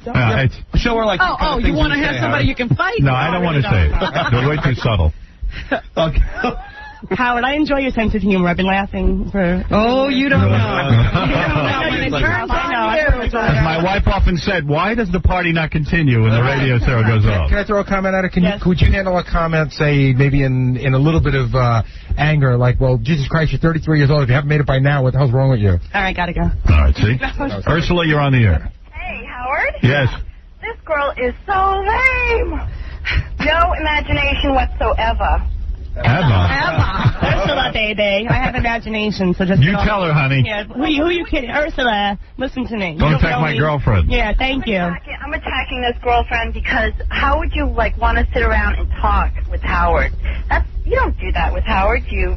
Oh, I'm sorry. I thought he was a human being. Wait a second. What do you do with Howard? Hold on, I want to hear this. Ursula, what do you do? What do I do? Yeah, what do you do if you don't talk to me? Oh, F and S. Really? Cook and clean and F and F? What F and S? What's the S? What's that? You know what that is. S, suck. Oh, all right. Okay. You know. See, she's speaking No offense, Dina. This girl's speaking there might be a kismet here. Ursula, you know how to please me, don't you? Howard, I do. Don't worry. You know how to do it, too? I'm just not going to sit and brag. And I was in the sex industry for 6 years. Oh, you were? Okay. See, he wants that without somebody with so much experience. Yeah, right. Okay. Anyway, listen, Dina, here's how I'm going to leave it between us, okay? I read your letter, and what you're suggesting is, and believe me, I am complimented, I do not deserve a letter like that. You do. No, I don't. Well, in your letter, you suggested you invite me over to your apartment, you trust me enough to come into your apartment, and you're going to make dinner, and I'm going to bring the wine. Totally. Now, listen, without embarrassing you here or anything, one day the phone might ring. I now have the number. Good. I hope and it we'll does. do it in private. I hope it does. Exactly. Howard, and do you ever tell the press after I swear, I'll sign anything. Would you care if I cut your tongue out after the day? I might object to that. All right. I couldn't please you otherwise. Hey, take her out for a bologna sandwich. Just stop it. Listen to you. Don't tell me what to do. Shut up. Don't say you should. Yeah. All right. Thank you. Where's my tissue? All right. Okay. So, Dina, let's leave it. Okay. Now that we've met, this is our first date. Oh, great. Maybe the second date will be where I give you the call and we get together. Private. I hope so. Let's leave it a mystery. I may leave my cell number for you. Never mind. Yes, Linda, that's all right. Linda, go ahead. Yes, Linda. Linda. It is exciting. New romance is exciting. Of course it's exciting. Oh, my God. Yes, Linda. She's bubbling. Hello? Yes. Hey, Howard. Yes, my dear. Is this Howard? No. Yes. All right, it's early morning. I think I know Dina. You do know Dina. Yeah, I know Dina. Yes. Yeah, they said not to say her last name, so I can't. Well, you don't have to. But so what? So you know her. So what do you think? Say? Oh, I think she's like all after fame and fortune. Who? I don't even know anyone named Linda, so. Oh, yes, you do. Linda, She has dark hair, right? Yes, she does. Oh, yeah, and she looks like, she's basically pretty. Yes, very pretty. Basically pretty. She's probably about, I don't know, 5'5", 5'6". Well, that's close in that range, a little taller. Maybe she's... So why do you think she's pursuing fame? And she looks funny. She looks funny. No, I mean, she looks like she's funny on stage. Right. Okay, so you know her, and you feel that she is just using me for fame. Oh, you betcha, Howard, and you want to know what? I'm way better for you. Really? Oh. I'm way more exciting. I think she knows who I am now. I do not. I have no idea. Well, Linda, what's your last name? Oh, they wouldn't let me say hers, so. All right. Well, okay, Linda, thank you. Howard, I know you're too smart to be swayed by somebody calling in like that. Oh, no, I'm not. That's what I'm trying to tell you. I don't think you're reading him right at all. Yeah, you're not really reading me. I know I am. Dina, here's the deal. In the back of his You mind- can't convince her. I love Dina's her. These are the women that make me crazy. Right. Because the guy's telling him I'm warning her. exactly what's going to happen. I couldn't be more And they're honest. like, no, it's not. Dina, in the back of his mind, he'll always think of that call. He'll always think that you're a star effer. And I'll always wonder who the hell Linda is. I'll call you, Dina. Dina, I'll call I you. wish she would call me right now. What's your number? All right, Linda. I don't think she's a star effer, though. No, thank you. No, I don't either. I don't get that impression. I think she's starstruck. Yeah. I No, think so. I've met a lot of celebrities. You I've have? never been starstruck. I think she She's really really likes in love with Howard? Yeah, she is in None love. of your business, Linda, whoever you are. Our affair is Oh, private. that's definitely Dina. There you go. All right, thank you, Linda. Love you, Howard. Love you, too. Does that worry you, Howard, that women will only want to have sex with you for being a star and not for real Howard? No. You want to know why it doesn't bother me? I'll tell you why. Who cares? Well, Yeah, however you get it is good. why do women want to have sex with a good-looking guy? Not because of his personality, because he's good-looking. Right. So what's wrong with a girl wanting to have sex with me because I'm famous? That's your attribute. I have no more control over me being famous than a good-looking guy has being good-looking. I agree. What's the difference? How else would we have met? Whatever the attraction is, Dina. Howard. Oh, here's a guy who knows nothing about romance. Yes, Benji. He was very nice outside. Oh, of course, he's trying to get in I your slipped through my pants. phone number. Right. No, I have a question because I notice whenever a girl caller comes on, Dina gets very defensive. So I'm wondering if she'd be accepting of you dating other women. How would that go over? Here, Dina, how do you feel about me dating other women? Something like that. Oh, see? All right. No. Yeah. It would have. If that's the way it was, that's the way it would be. She'll tolerate it, but she doesn't like it. You know what? Everybody says this crap in the beginning. I know. And then as soon as you know... If she'll accept that, it's over. why don't you just put her on the list then? I mean... Well, Benji, I don't want to... Like, get out of here. All right, sorry. You're so silly. All right, listen, Dina. Yes, sir. Thank you for coming in here. My pleasure, really. All right. She'd be boiling rabbits in 3 minutes. Oh, yeah. No. I think she just would fall for you way too quickly. Yes, I'm nervous about getting involved with you. I'll be honest. Just about because I'm excited to see it. her? No, I'm just nervous that, but I understand what you're saying. The phone. All right. Understood. Dina, thank you. Thank you, Howard. Pleasure to meet you. You too, really good. And you're not dissuaded at all. Not at all, Ron. You're now more in love. Oh, God. That's what I needed to know. Thank you. What is it, John? No, I mean, she should know now to just stop being into you. I mean... And the 18-year age difference doesn't bother you, Dina? Doesn't about 8? What? 18. What is he talking Bastard. 18-year age difference. Very nice. Thank you, Dina. Thank you, All right, Howard. here goes beautiful Dina, who's wearing a mini skirt. Oh, she wore a skirt. She is thin, I'll tell you that. I like that. Thin as a Very pin. nice body. Thank you, Dina. Oh, yes, please, let's shake hands. Oh. Now when you touch her, Maybe when we touch, something will happen. Thank you, Dina. Thank you so much. A little kiss? Oh. Dina. Did you turn into a prince? No, I didn't. You're still a frog? Thank you, Dina. Nice ass. She always blocks that shot of the girl's ass as they're walking. Yeah, you get to look at his ass. Yeah. That's what he's going for. All right. That's not for you, Howard. No. It's not a bad thing. It's just not. She's a nice girl. Nice girl, plain Jane kind of girl. Shut up, John. You're plain John. Hey, John. You know what I'm saying. But you know what? He's playing John on the Howard Stern show. Right. You know what I'm saying. I mean, she's nice, sweet girl, Right. All right. But that's exactly what was happening with Jerry Seinfeld. Right. Every girl like Dina thought they understood him. Yeah. And that they would know. And the moment they met each other, there would be some electricity. You're saying I'm in the Jerry Seinfeld world now.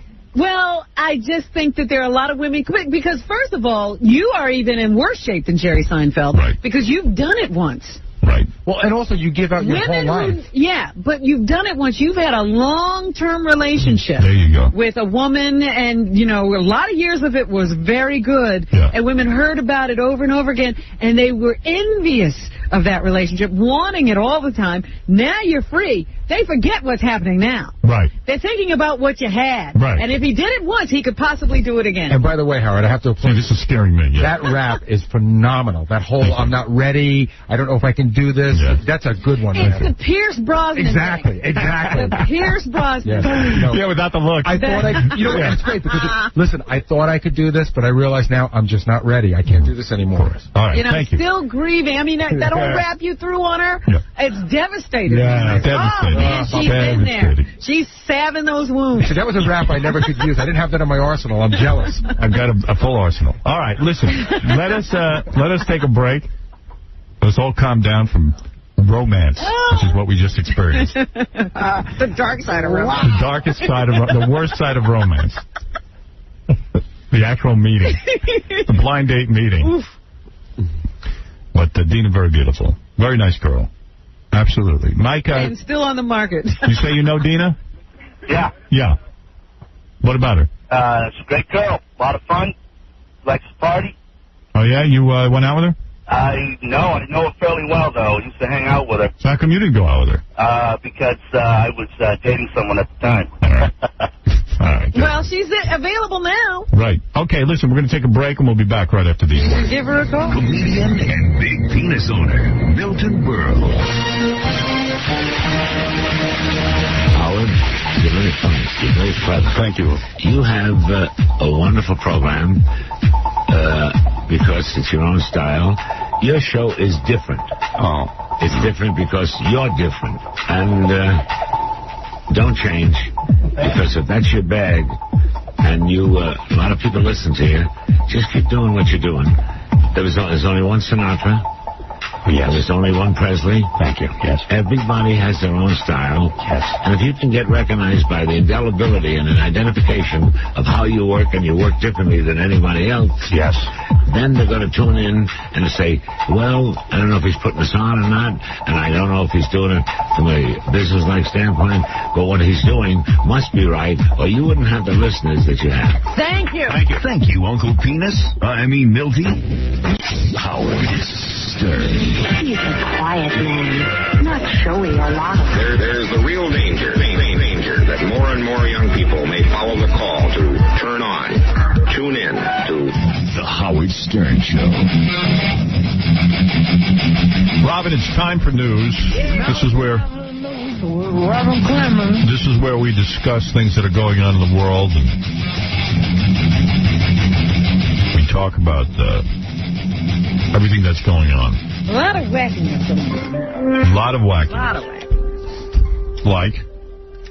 First of all, I get this religious roundup every day. See what the religions are up to.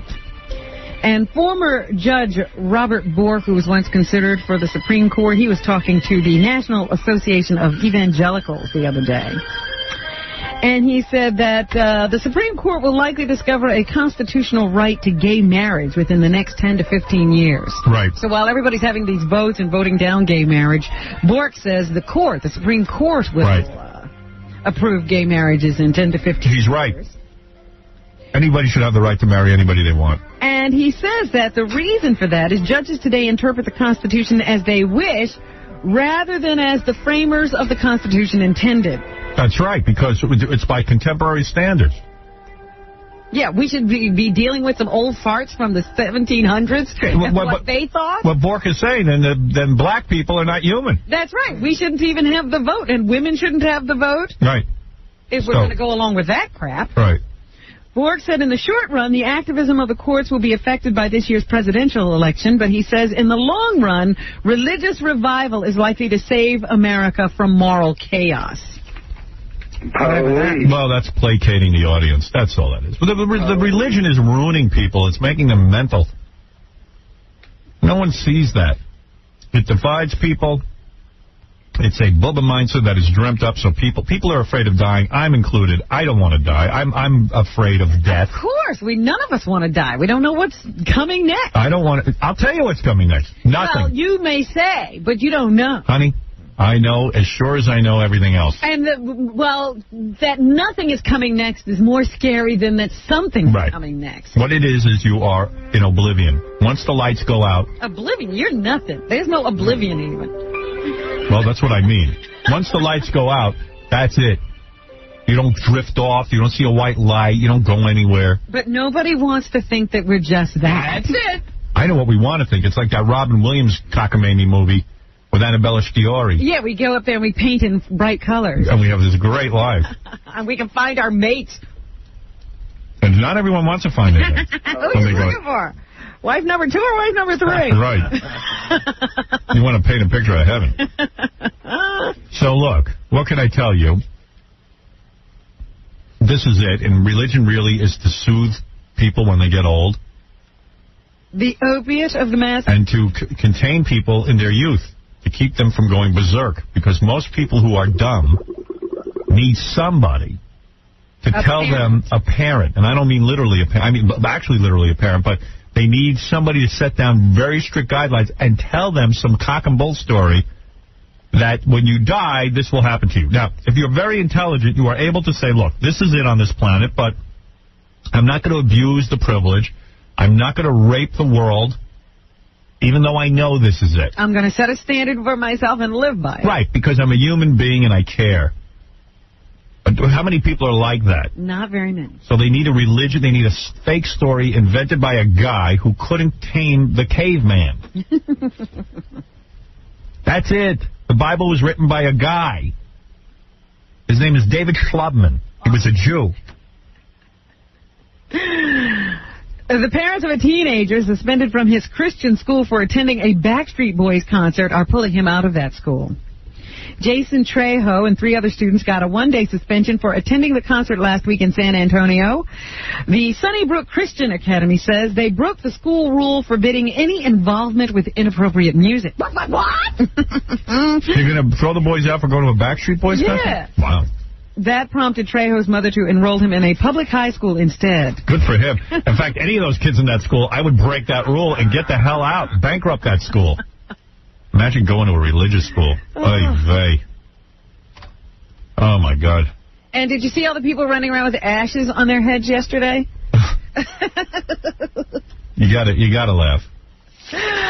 Pope John Paul marks Ash Wednesday by sending money to flood-stricken Mozambicans and urging Catholics to aid the needy. Now, that's nice. During this Lent season. That's a wonderful holiday. Now, forget the ashes on your head. Send some money to somebody who needs it. Do something good for somebody. That's all. But most people just get the ashes.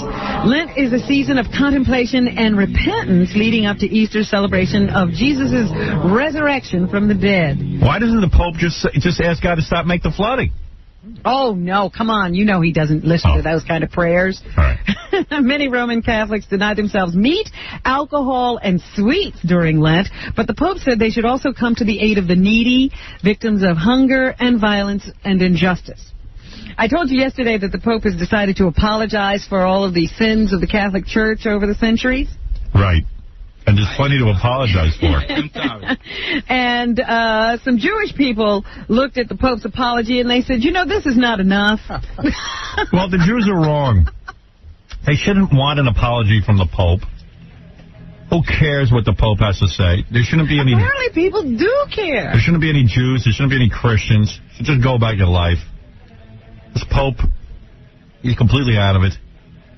The popes throughout history have been out of it, and what do you care? What are you going to do about that? Everybody's involved. The Jews are criticizing former popes, and they say it wasn't just people who misunderstood church doctrine who were involved in bad things against Jews and others. It was the church itself. They are accusing Pius XII of being bad to Jews, and they're also criticizing Pius IX, who reigned from 1846 to 1878. They accuse him of condoning the kidnapping and forced conversion of a Jewish child and driving Rome's Jews back into the city's ghettos. What if the Pope sent an apology card to each individual Jew? So they are saying that this Pope Pius XII, he failed to say anything about the Holocaust while it was going on. And then Pius IX, he was about hoarding Jews into ghettos and converting Jewish children to Christianity. All right, so well, who needs an apology? Well, the Pope said he wanted to apologize. All right, well, do what you want. You're just going along and saying, well, you're not apologizing enough. So there you go. Religion causes all kinds of problems. That's my point. Meanwhile, yesterday I told you that Bob Jones University, they had this ban on interracial dating. And they decided, well, you know, maybe we ought to just get rid of the ban. You know, we'll just tell the kids they have to bring a note from their parents if they want to date somebody outside of their race. Right. Well, a note from your parents to date a black person. Like, you know, first of all, I want to meet the parent that sends their kid to Bob Jones University is going to send in a note saying it's okay to date black people. Hey, the reason we chose that university was because of that ban. A teenager in Florida says her mother doused her with gasoline and set her on fire because she disapproved of her boyfriend. So, I mean, that's what a parent might do if you come home with the wrong guy. Nice. Maria Tarago is charged with attempted murder, aggravated child abuse, and arson. Her daughter was burned over 23% of her body. Wow. And she's been in the hospital since December and was unable to explain what happened until recently. Miami-Dade police say she told her story to the father of her hospital roommate on Monday. You know why that story makes sense? Most parents are jealous of their own children. They are so filled with their own rage. And really, the mother wanted to bang probably the boyfriend. Well, the mother didn't have the freedom to do whatever she wanted. That's right. Why should the daughter? That's right. I had to abide by the rules. I couldn't be happy. Why should you be? That's exactly it. So when you don't get tricked into thinking your parents have their best interests involved. Well, they could, but it's very rarely. Very rarely. Don't trust your parents. Oh, dear. I tell my own kids, don't trust me. I could have ulterior motives. I could be nuts. You never know. Who knows what I am? Well, the mother does have some redeeming values. Authorities say she realized what she did, and she did rush her daughter to the hospital. What is it, Ray? Howard, you are the best, but I got to tell you, on this organized religion thing, are you with or against it? You have your daughters having bar mitzvahs. I did it because out of respect to my wife, and my wife knows that. I did that because it was important to my wife. I didn't agree with it. I did not want the kids to have religious training. All right. Listen, when you're in a marriage and you don't have children alone, you respect your partner. You got to make sacrifices, I guess. Well, you do, and I don't think it's the worst sacrifice in the world, but I just and my kids enjoy it. My kids actually enjoy the whole thing. So I guess, you know, I could be wrong. I don't want to also force, you know, I don't want to always think that I'm so right, but in my own life, I've seen from experience that it really, I've never seen religion do any good. I've only seen it do a lot of harm. I've seen people beaten for their religion. I've seen the aggressors thinking their religion is correct, and I've seen the minority get beaten. I've seen people argue over this nonsense over whose God is more correct. As Robin points out, the Pope himself standing by while non-religious acts are committed. I mean, this is unbelievable. It goes on the Catholic Church with these priests having sex with young boys. You know, you got to be honest if you're a part of the church and say, my God, what kind of man dedicates his life, supposedly, to God and doesn't want to have sex?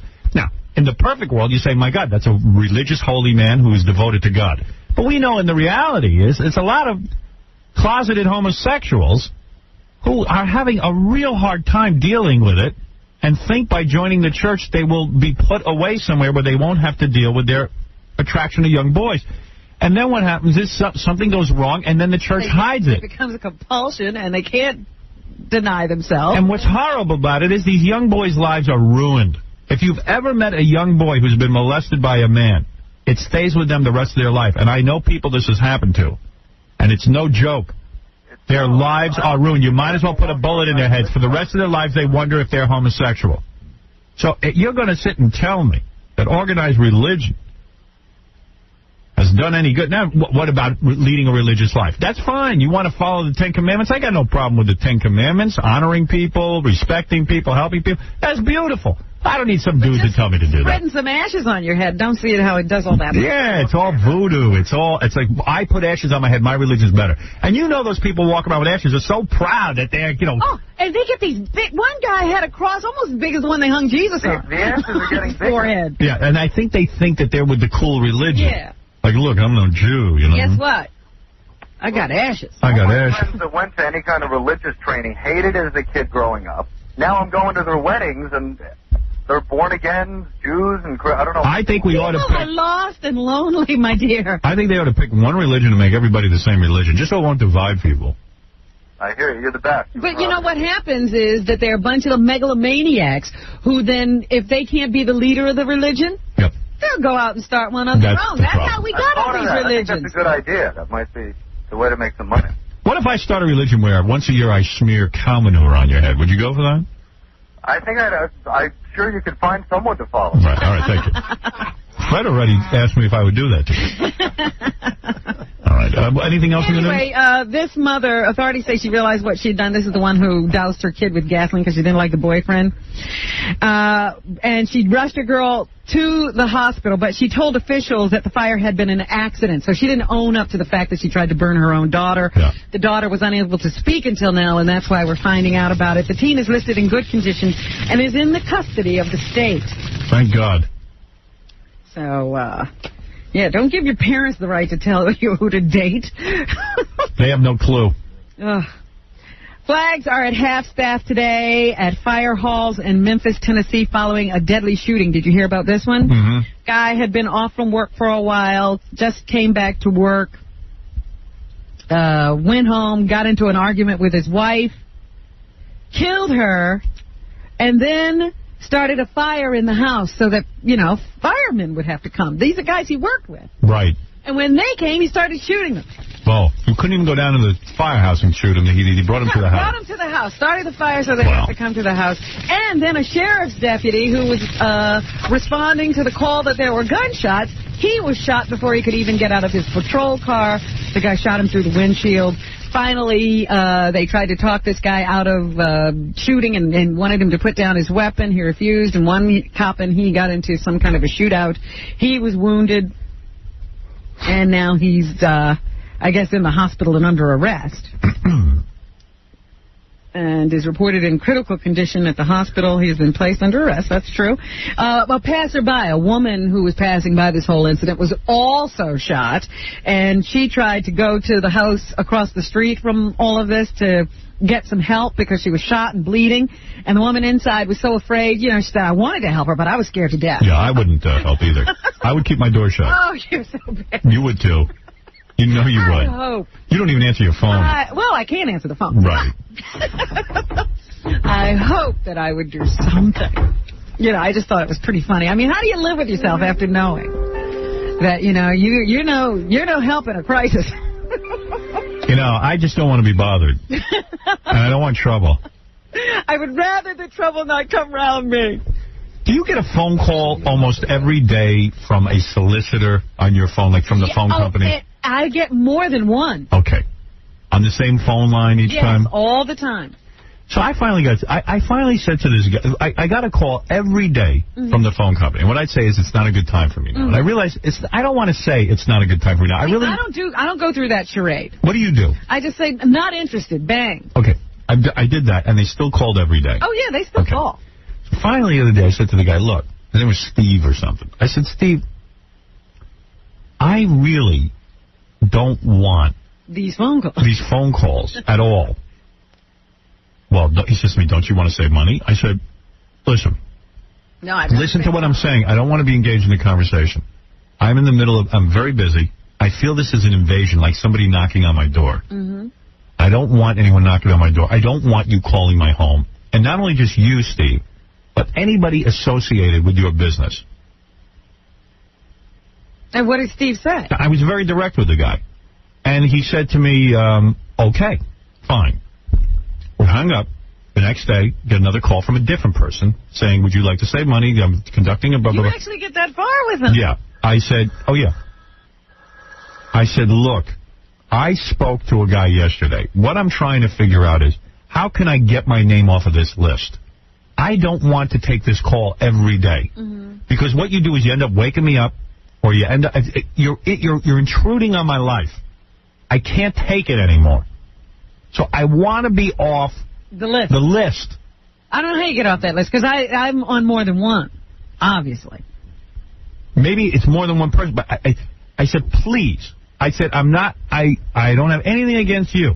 I know you're doing a job. But it is wrong. This should be against the Constitution of the United States that you can call up people randomly and hound them. They must get people to answer.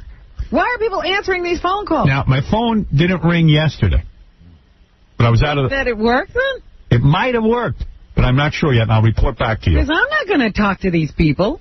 Well, then you got to do what I did. What? You got to tell him, listen, I want to be off the list. Well, let's see if it works. All right, I'll let you know. I can't take it. Because it is every day. Every day. 2 and 3 times a day. Yeah, 2 and 3 times a day. I hear, Robin, are you there? Because I let my answering machine pick up. Yeah. Well, I. And I'm like, they act like they know me. Go ahead, Robin. John McCain is making a major announcement today on the future of his presidential campaign. The Arizona senator is to unveil a decision he made yesterday after huddling with his advisors in his retreat in Sedona, Arizona. McCain could either suspend his campaign or decide to pull the plug entirely. He's already canceled upcoming campaign events in Colorado and Illinois. Aides say what is most important for McCain is that he is able to keep fighting for his message of reform right up to the convention, I suppose. He is also not expected to endorse his rival, George W. Bush. McCain has accused Bush of using questionable campaign finance tactics. You know, somebody wrote a letter to the Daily News about George W. Bush. I want to read it to you. I'm going to find it while you're doing the news. Okay. McCain apparently will stay in the Republican Party. Aides say he's ruled out a third-party bid, either as an independent or any other way in the Reform Party. So that's what they're expecting to hear from John McCain today. George W. Bush actually says that he got a phone call from John McCain. Yeah. So here's George W. Bush, number 3. If you play that, that's him responding to, yes, I got a phone call. He's going to say he got a phone call? Yeah, it was warm. I thought so. Yes, John said, listen, I understand that it's hard to make a call after you've been whipped. I've had to make those before, and I appreciate him so very much calling. There's something really disturbing about him. I don't like him. Yeah. Somebody wrote, I read the news. I read the news every day. It's from the Daily News. Am I the only one who remembers the savings and loan scandal? President George Bush helped 2 of his sons, including George W., cover up poor judgment. The little people lost plenty of money. This is the same George W. who wants to be president? No way. What about the savings and loan scandal? I don't know if it was George W. who was involved in that. Jeb, I think. Yeah, and isn't there another son? Yeah. I'd like to find out about that because that really troubles me more than you know. Yeah, but I don't think it was either of the ones who are governors of states now. All right.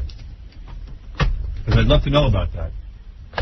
But definitely, yeah, there was a Bush involved in the savings and loan scandal. Okay. Meanwhile, the 2 frontrunners have turned their attention to each other since they seem to have knocked off their inside party competition. Here's Texas Governor George W. saying he's prepared for an all-out assault on Al Gore's campaign finance reform, taxes, and ethics. Number 1. The differences will be stark. I look forward to debating the issues with Vice President Gore. So he's ready to take him on. He doesn't see anything between him and Gore now in a national election. At a coffee shop in Carthage, Tennessee, Gore discusses his proposal of rejecting soft money in campaigns. How can we protect our democracy against undue influence from the kind of secretive, special interest sneak attacks that we saw in the Republican contests in New York and Ohio and California? Well, he better get a little more animated about it than that, because I don't even know what he's talking about. Well, the fact of the matter is neither of these guys can really talk about it. Oof. McCain had a point that he should be the candidate because if you really wanted to talk about campaign finance reform, George W. can. He's got $2.5 million in what I would consider soft money from these 2 guys out in Texas. Friends of 2 friends. George Bush? Yeah.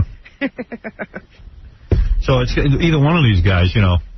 And then Gore has that whole scandal with what went on in terms of those Buddhist monks giving money. So it's going to be an interesting race. Yeah, 2 guys who can't talk. 2 guys who really got to keep their mouths shut. Meanwhile, back to this shooting stuff for a moment. Bill Clinton commented on the shooting in Memphis, where the firefighter went off yesterday, and he said it is a very sad situation.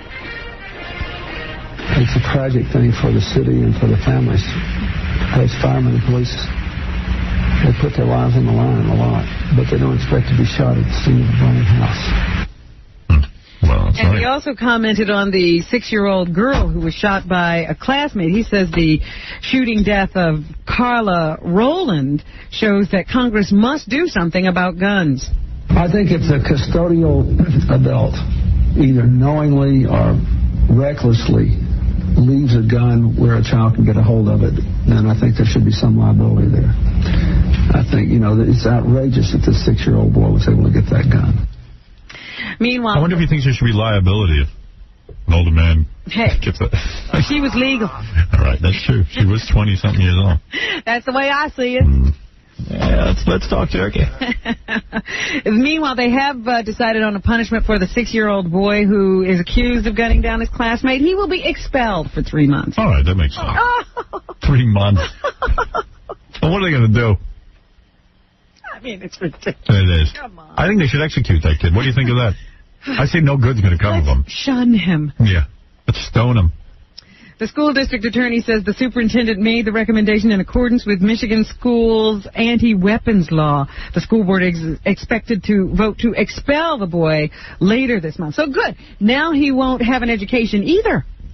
How about no TV for a year? I think when you expel a kid like that, they're happy. Absolutely. They don't have to go to school for a couple of months. Take away TV. He was no great student.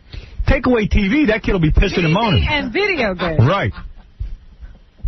No criminal charges are expected against the boy. Authorities have said he is too young to understand what happened. Oh, no, that's not true. Not at all. But That's his problem. Nobody's explaining anything to him. what are you going to do? Another 6-year-old Michigan boy is dirty and hungry, but otherwise okay after being alone with his dead mother for 3 weeks.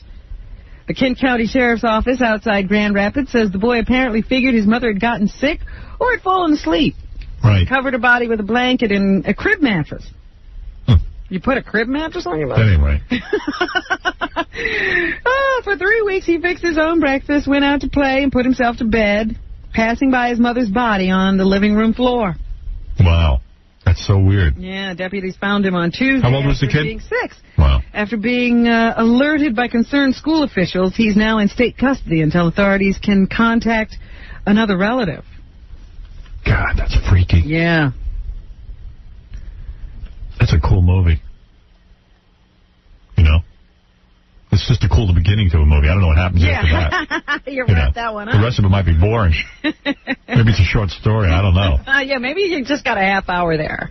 Let's take a break, Robin. Maybe there'll be more movies in the news.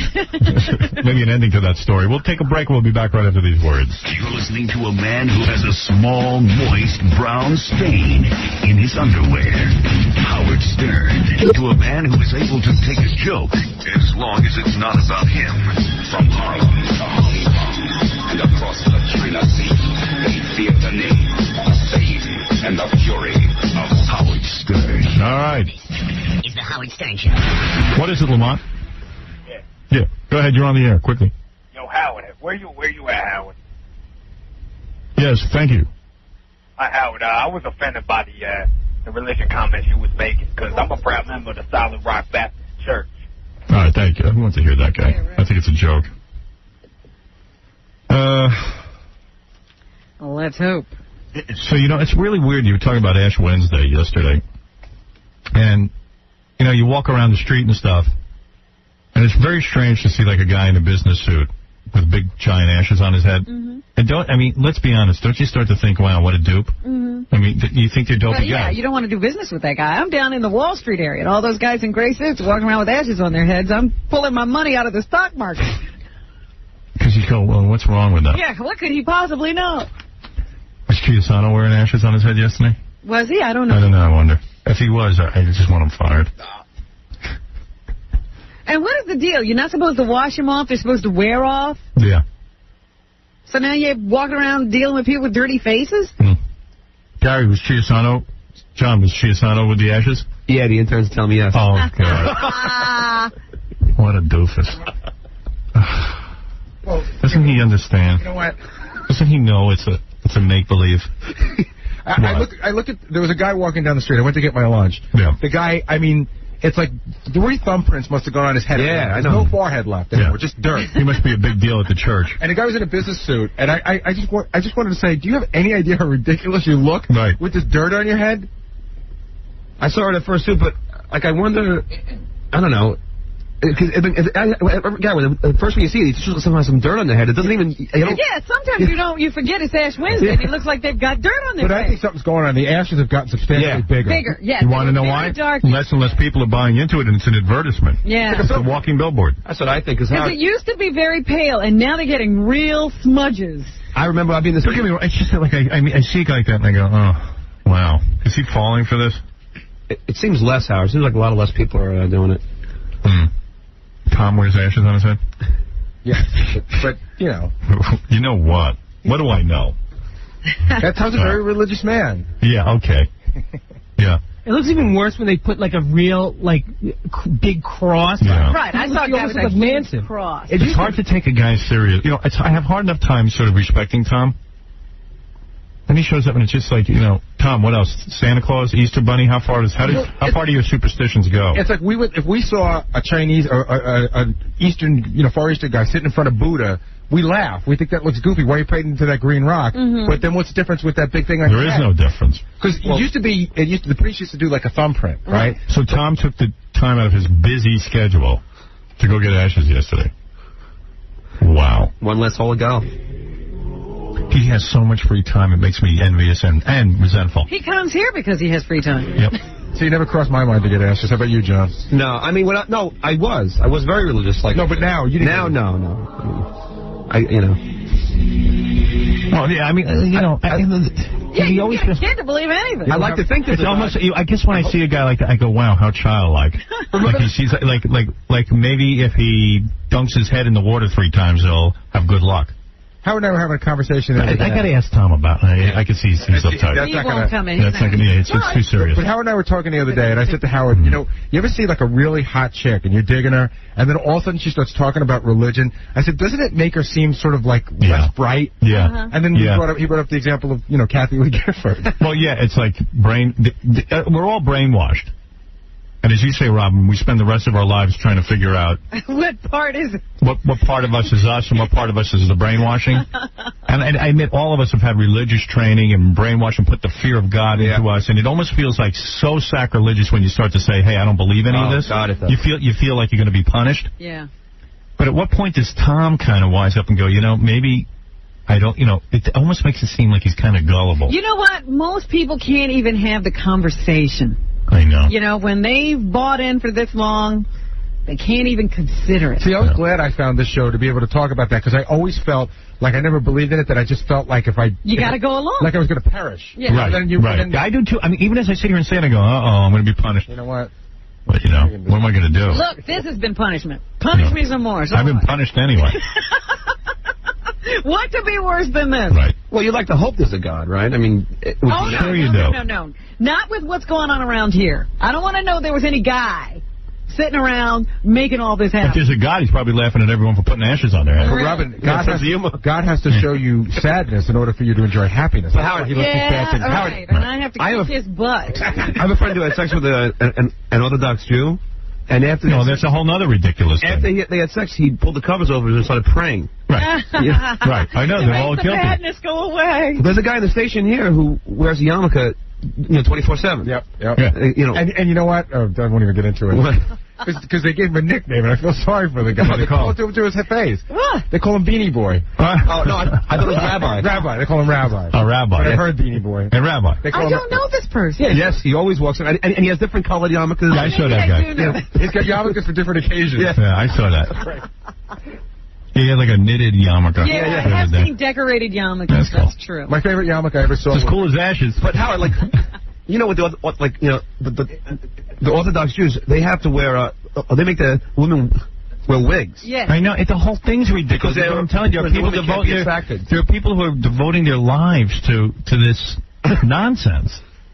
What else are you going to call it? I mean, Tom walks around with ashes on his head, and I go, that's our general manager? Like, why doesn't he go do voodoo in the bathroom? What's the difference between him killing a chicken? That's what we got to ask him. Doing a sacrifice. Santeria is stupid, but what I'm doing is okay. Does he not eat meat on Fridays, Ken? Well, I'll tell you something. No, I'm sure everyone makes their own religion. Cyclical. You can eat meat now. No, but that's what made me crazy as a kid. Because I would go to church every Sunday, I would go to confession every Saturday, I would go to catechism every Wednesday, and then all of a sudden you'd forget it was Friday, and you'd eat a hamburger, and then that's it, you're going to hell. Yeah, me too. Well, all that work for nothing. How many hours did you devote to that? A lot. A waste of a lot. And I wasn't even as bad as others. It's brainwashing. Because they make you believe if you don't do it, you're going to die and go to a horrible place. And that's a scary thing for a 10-year-old kid. Yeah. There are women who won't even enjoy sex because of this training. Because God told them it's wrong. It's they feel dirty and wrong, and then they pray. A whole part of your body is just sinful. Pleasuring yourself. I told you I was so nuts about it. I used to mark on the calendar, when I used to pleasure myself because I didn't want it to exceed a certain amount because I was afraid I was going to hell. Right. You know when I got really bummed out about the religion? You're a wacko. I know.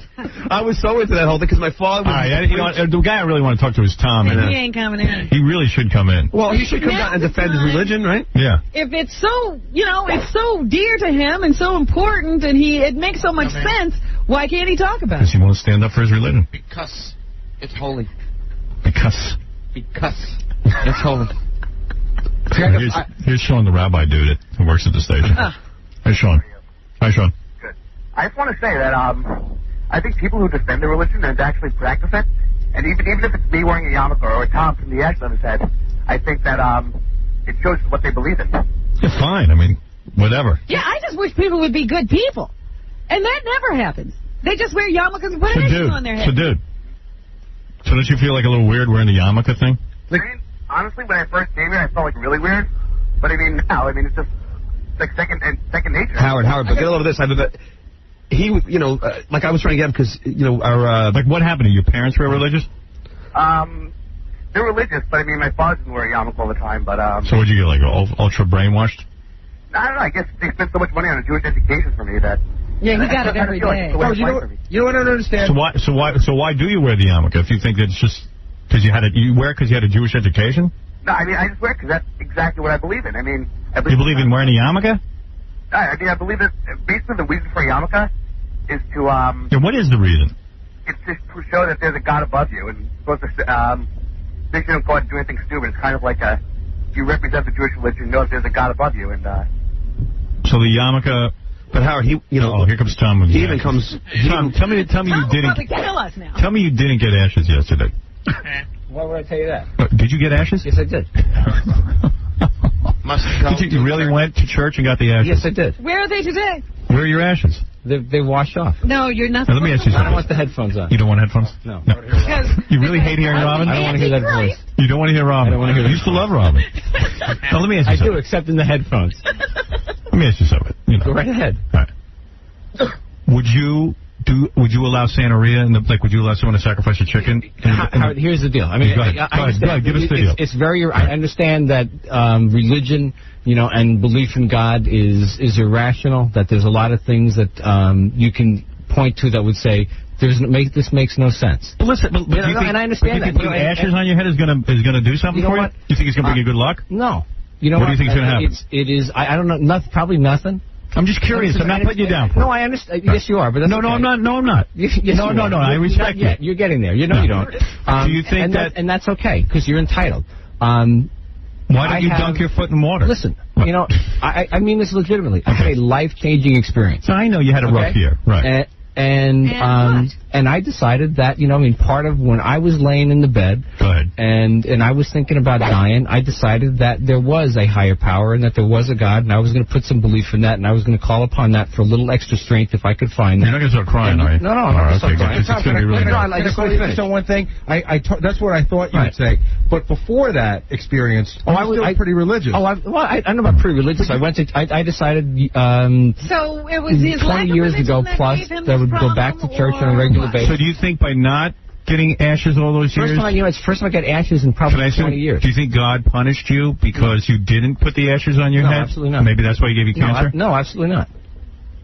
Maybe God was mad at you. No. And he decided to put the curse on you. It was one of those. Do you think the ashes will twist your fate? Do you think now that God sees the ashes that he will believe that he won't give you cancer? I don't think the ashes have anything to do with anything other than Go ahead. I decided to go because it would just you know, it would maybe keep away the cancer. It would reaffirm. No, in my own way, it would reaffirm my belief in the process. You were saying, Rob? What is this higher power up to? What do you think the higher power is up to? I can hear her. Oh, okay. I bleed through everything. Do you ever think the ashes cause cancer? Because it's secondhand ashes. I mean, it could be very bad for you.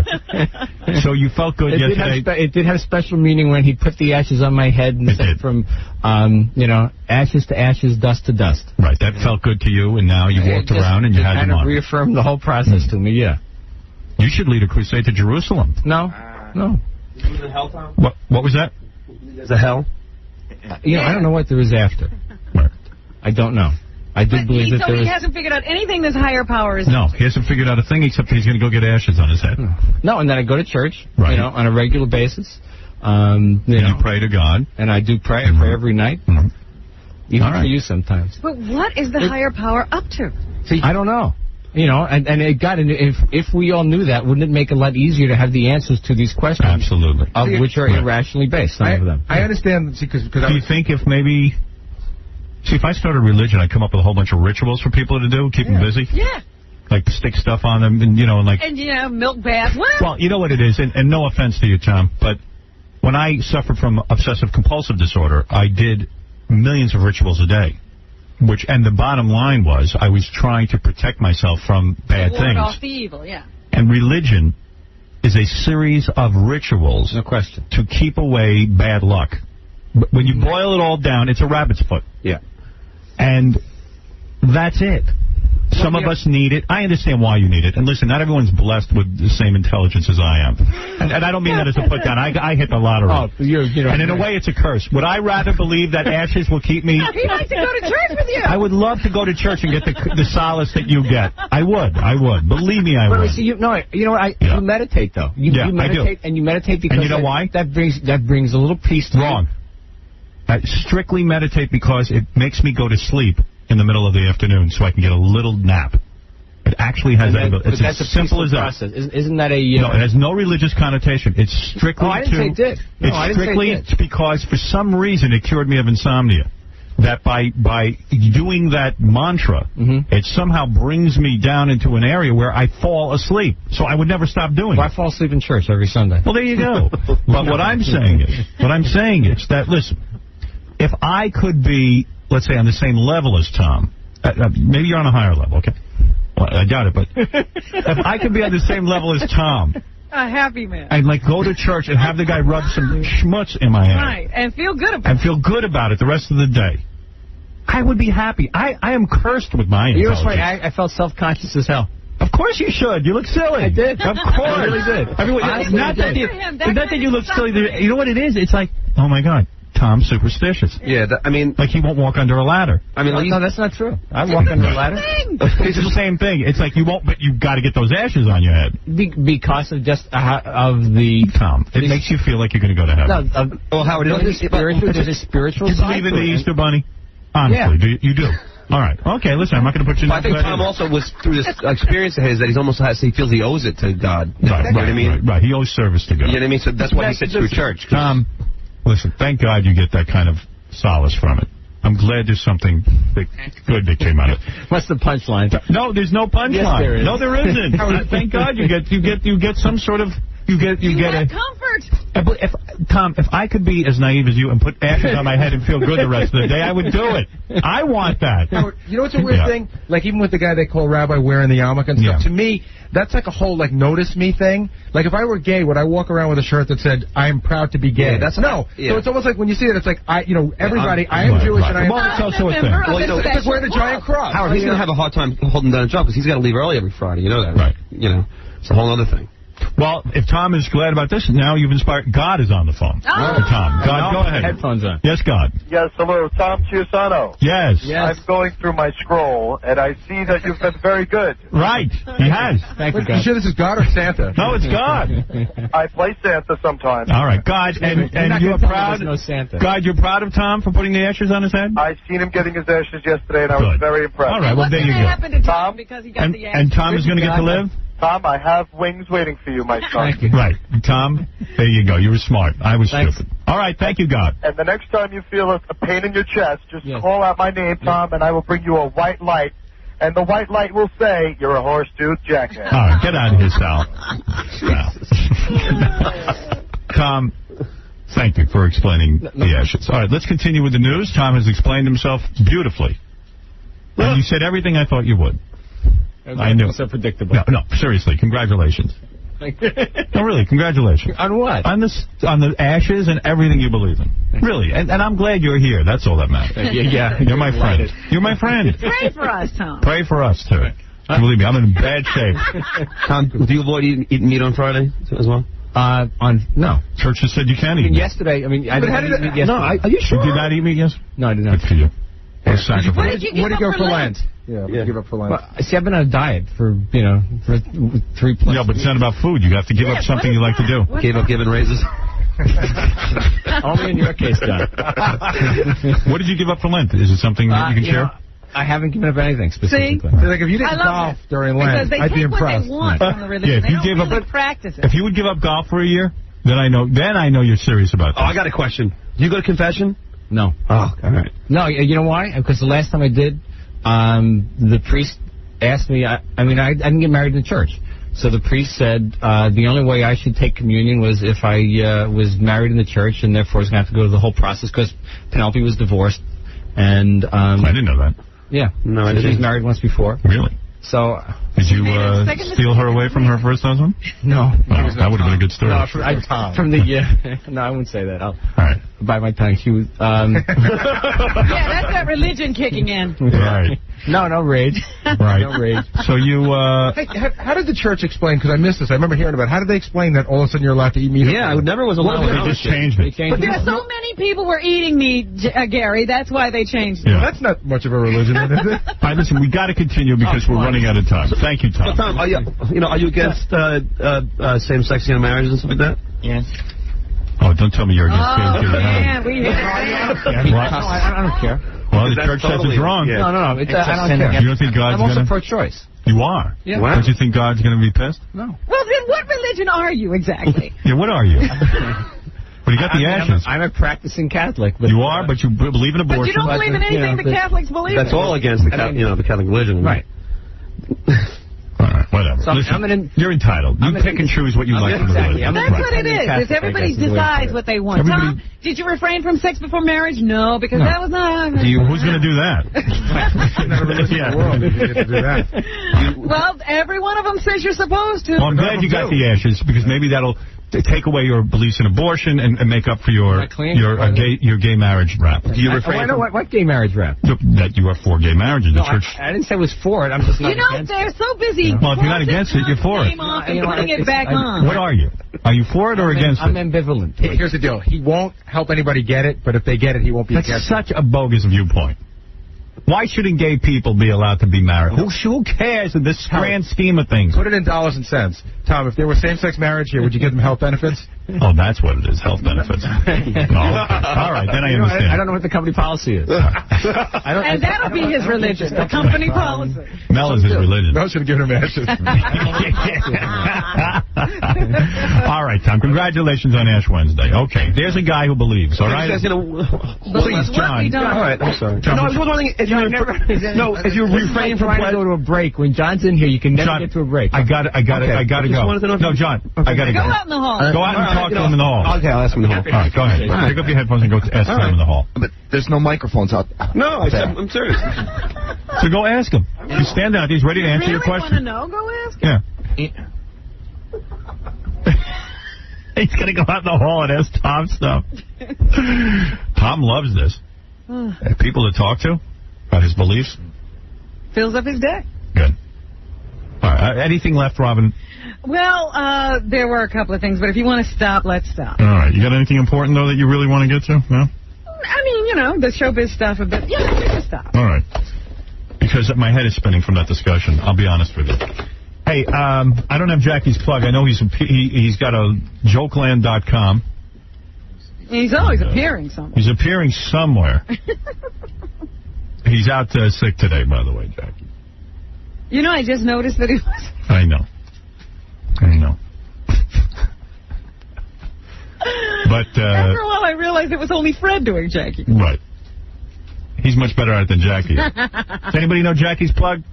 Because, you guys didn't give me a plug. I was that sick. All right. I don't even know who else gets a plug, but we have to go. Right. Robin. It was a pleasure. A pleasure seeing you today. And I'll see you again tomorrow. Okay. And the day after that, and the day after that. For the rest of our lives. Thanks, everybody, for listening. Thank you, Richard Bullwinkle from TiVo. And thank you, Dina, your girlfriend. Dina, my girlfriend, for coming down here. I'm doing real good. See Stuttering John every Thursday in The Donkey Show. For tickets, go to theatermania.com. Jackie's albums are all over the place. Check them all out. There's 4 Olio CDs. Visit Jokeland.com. Jokeland.com will give you all the information. He has a live appearance coming up. I think in Denver. 1-800-323-KID. Everybody go to the website and see what's happening. It's either Detroit or Denver. Thank you.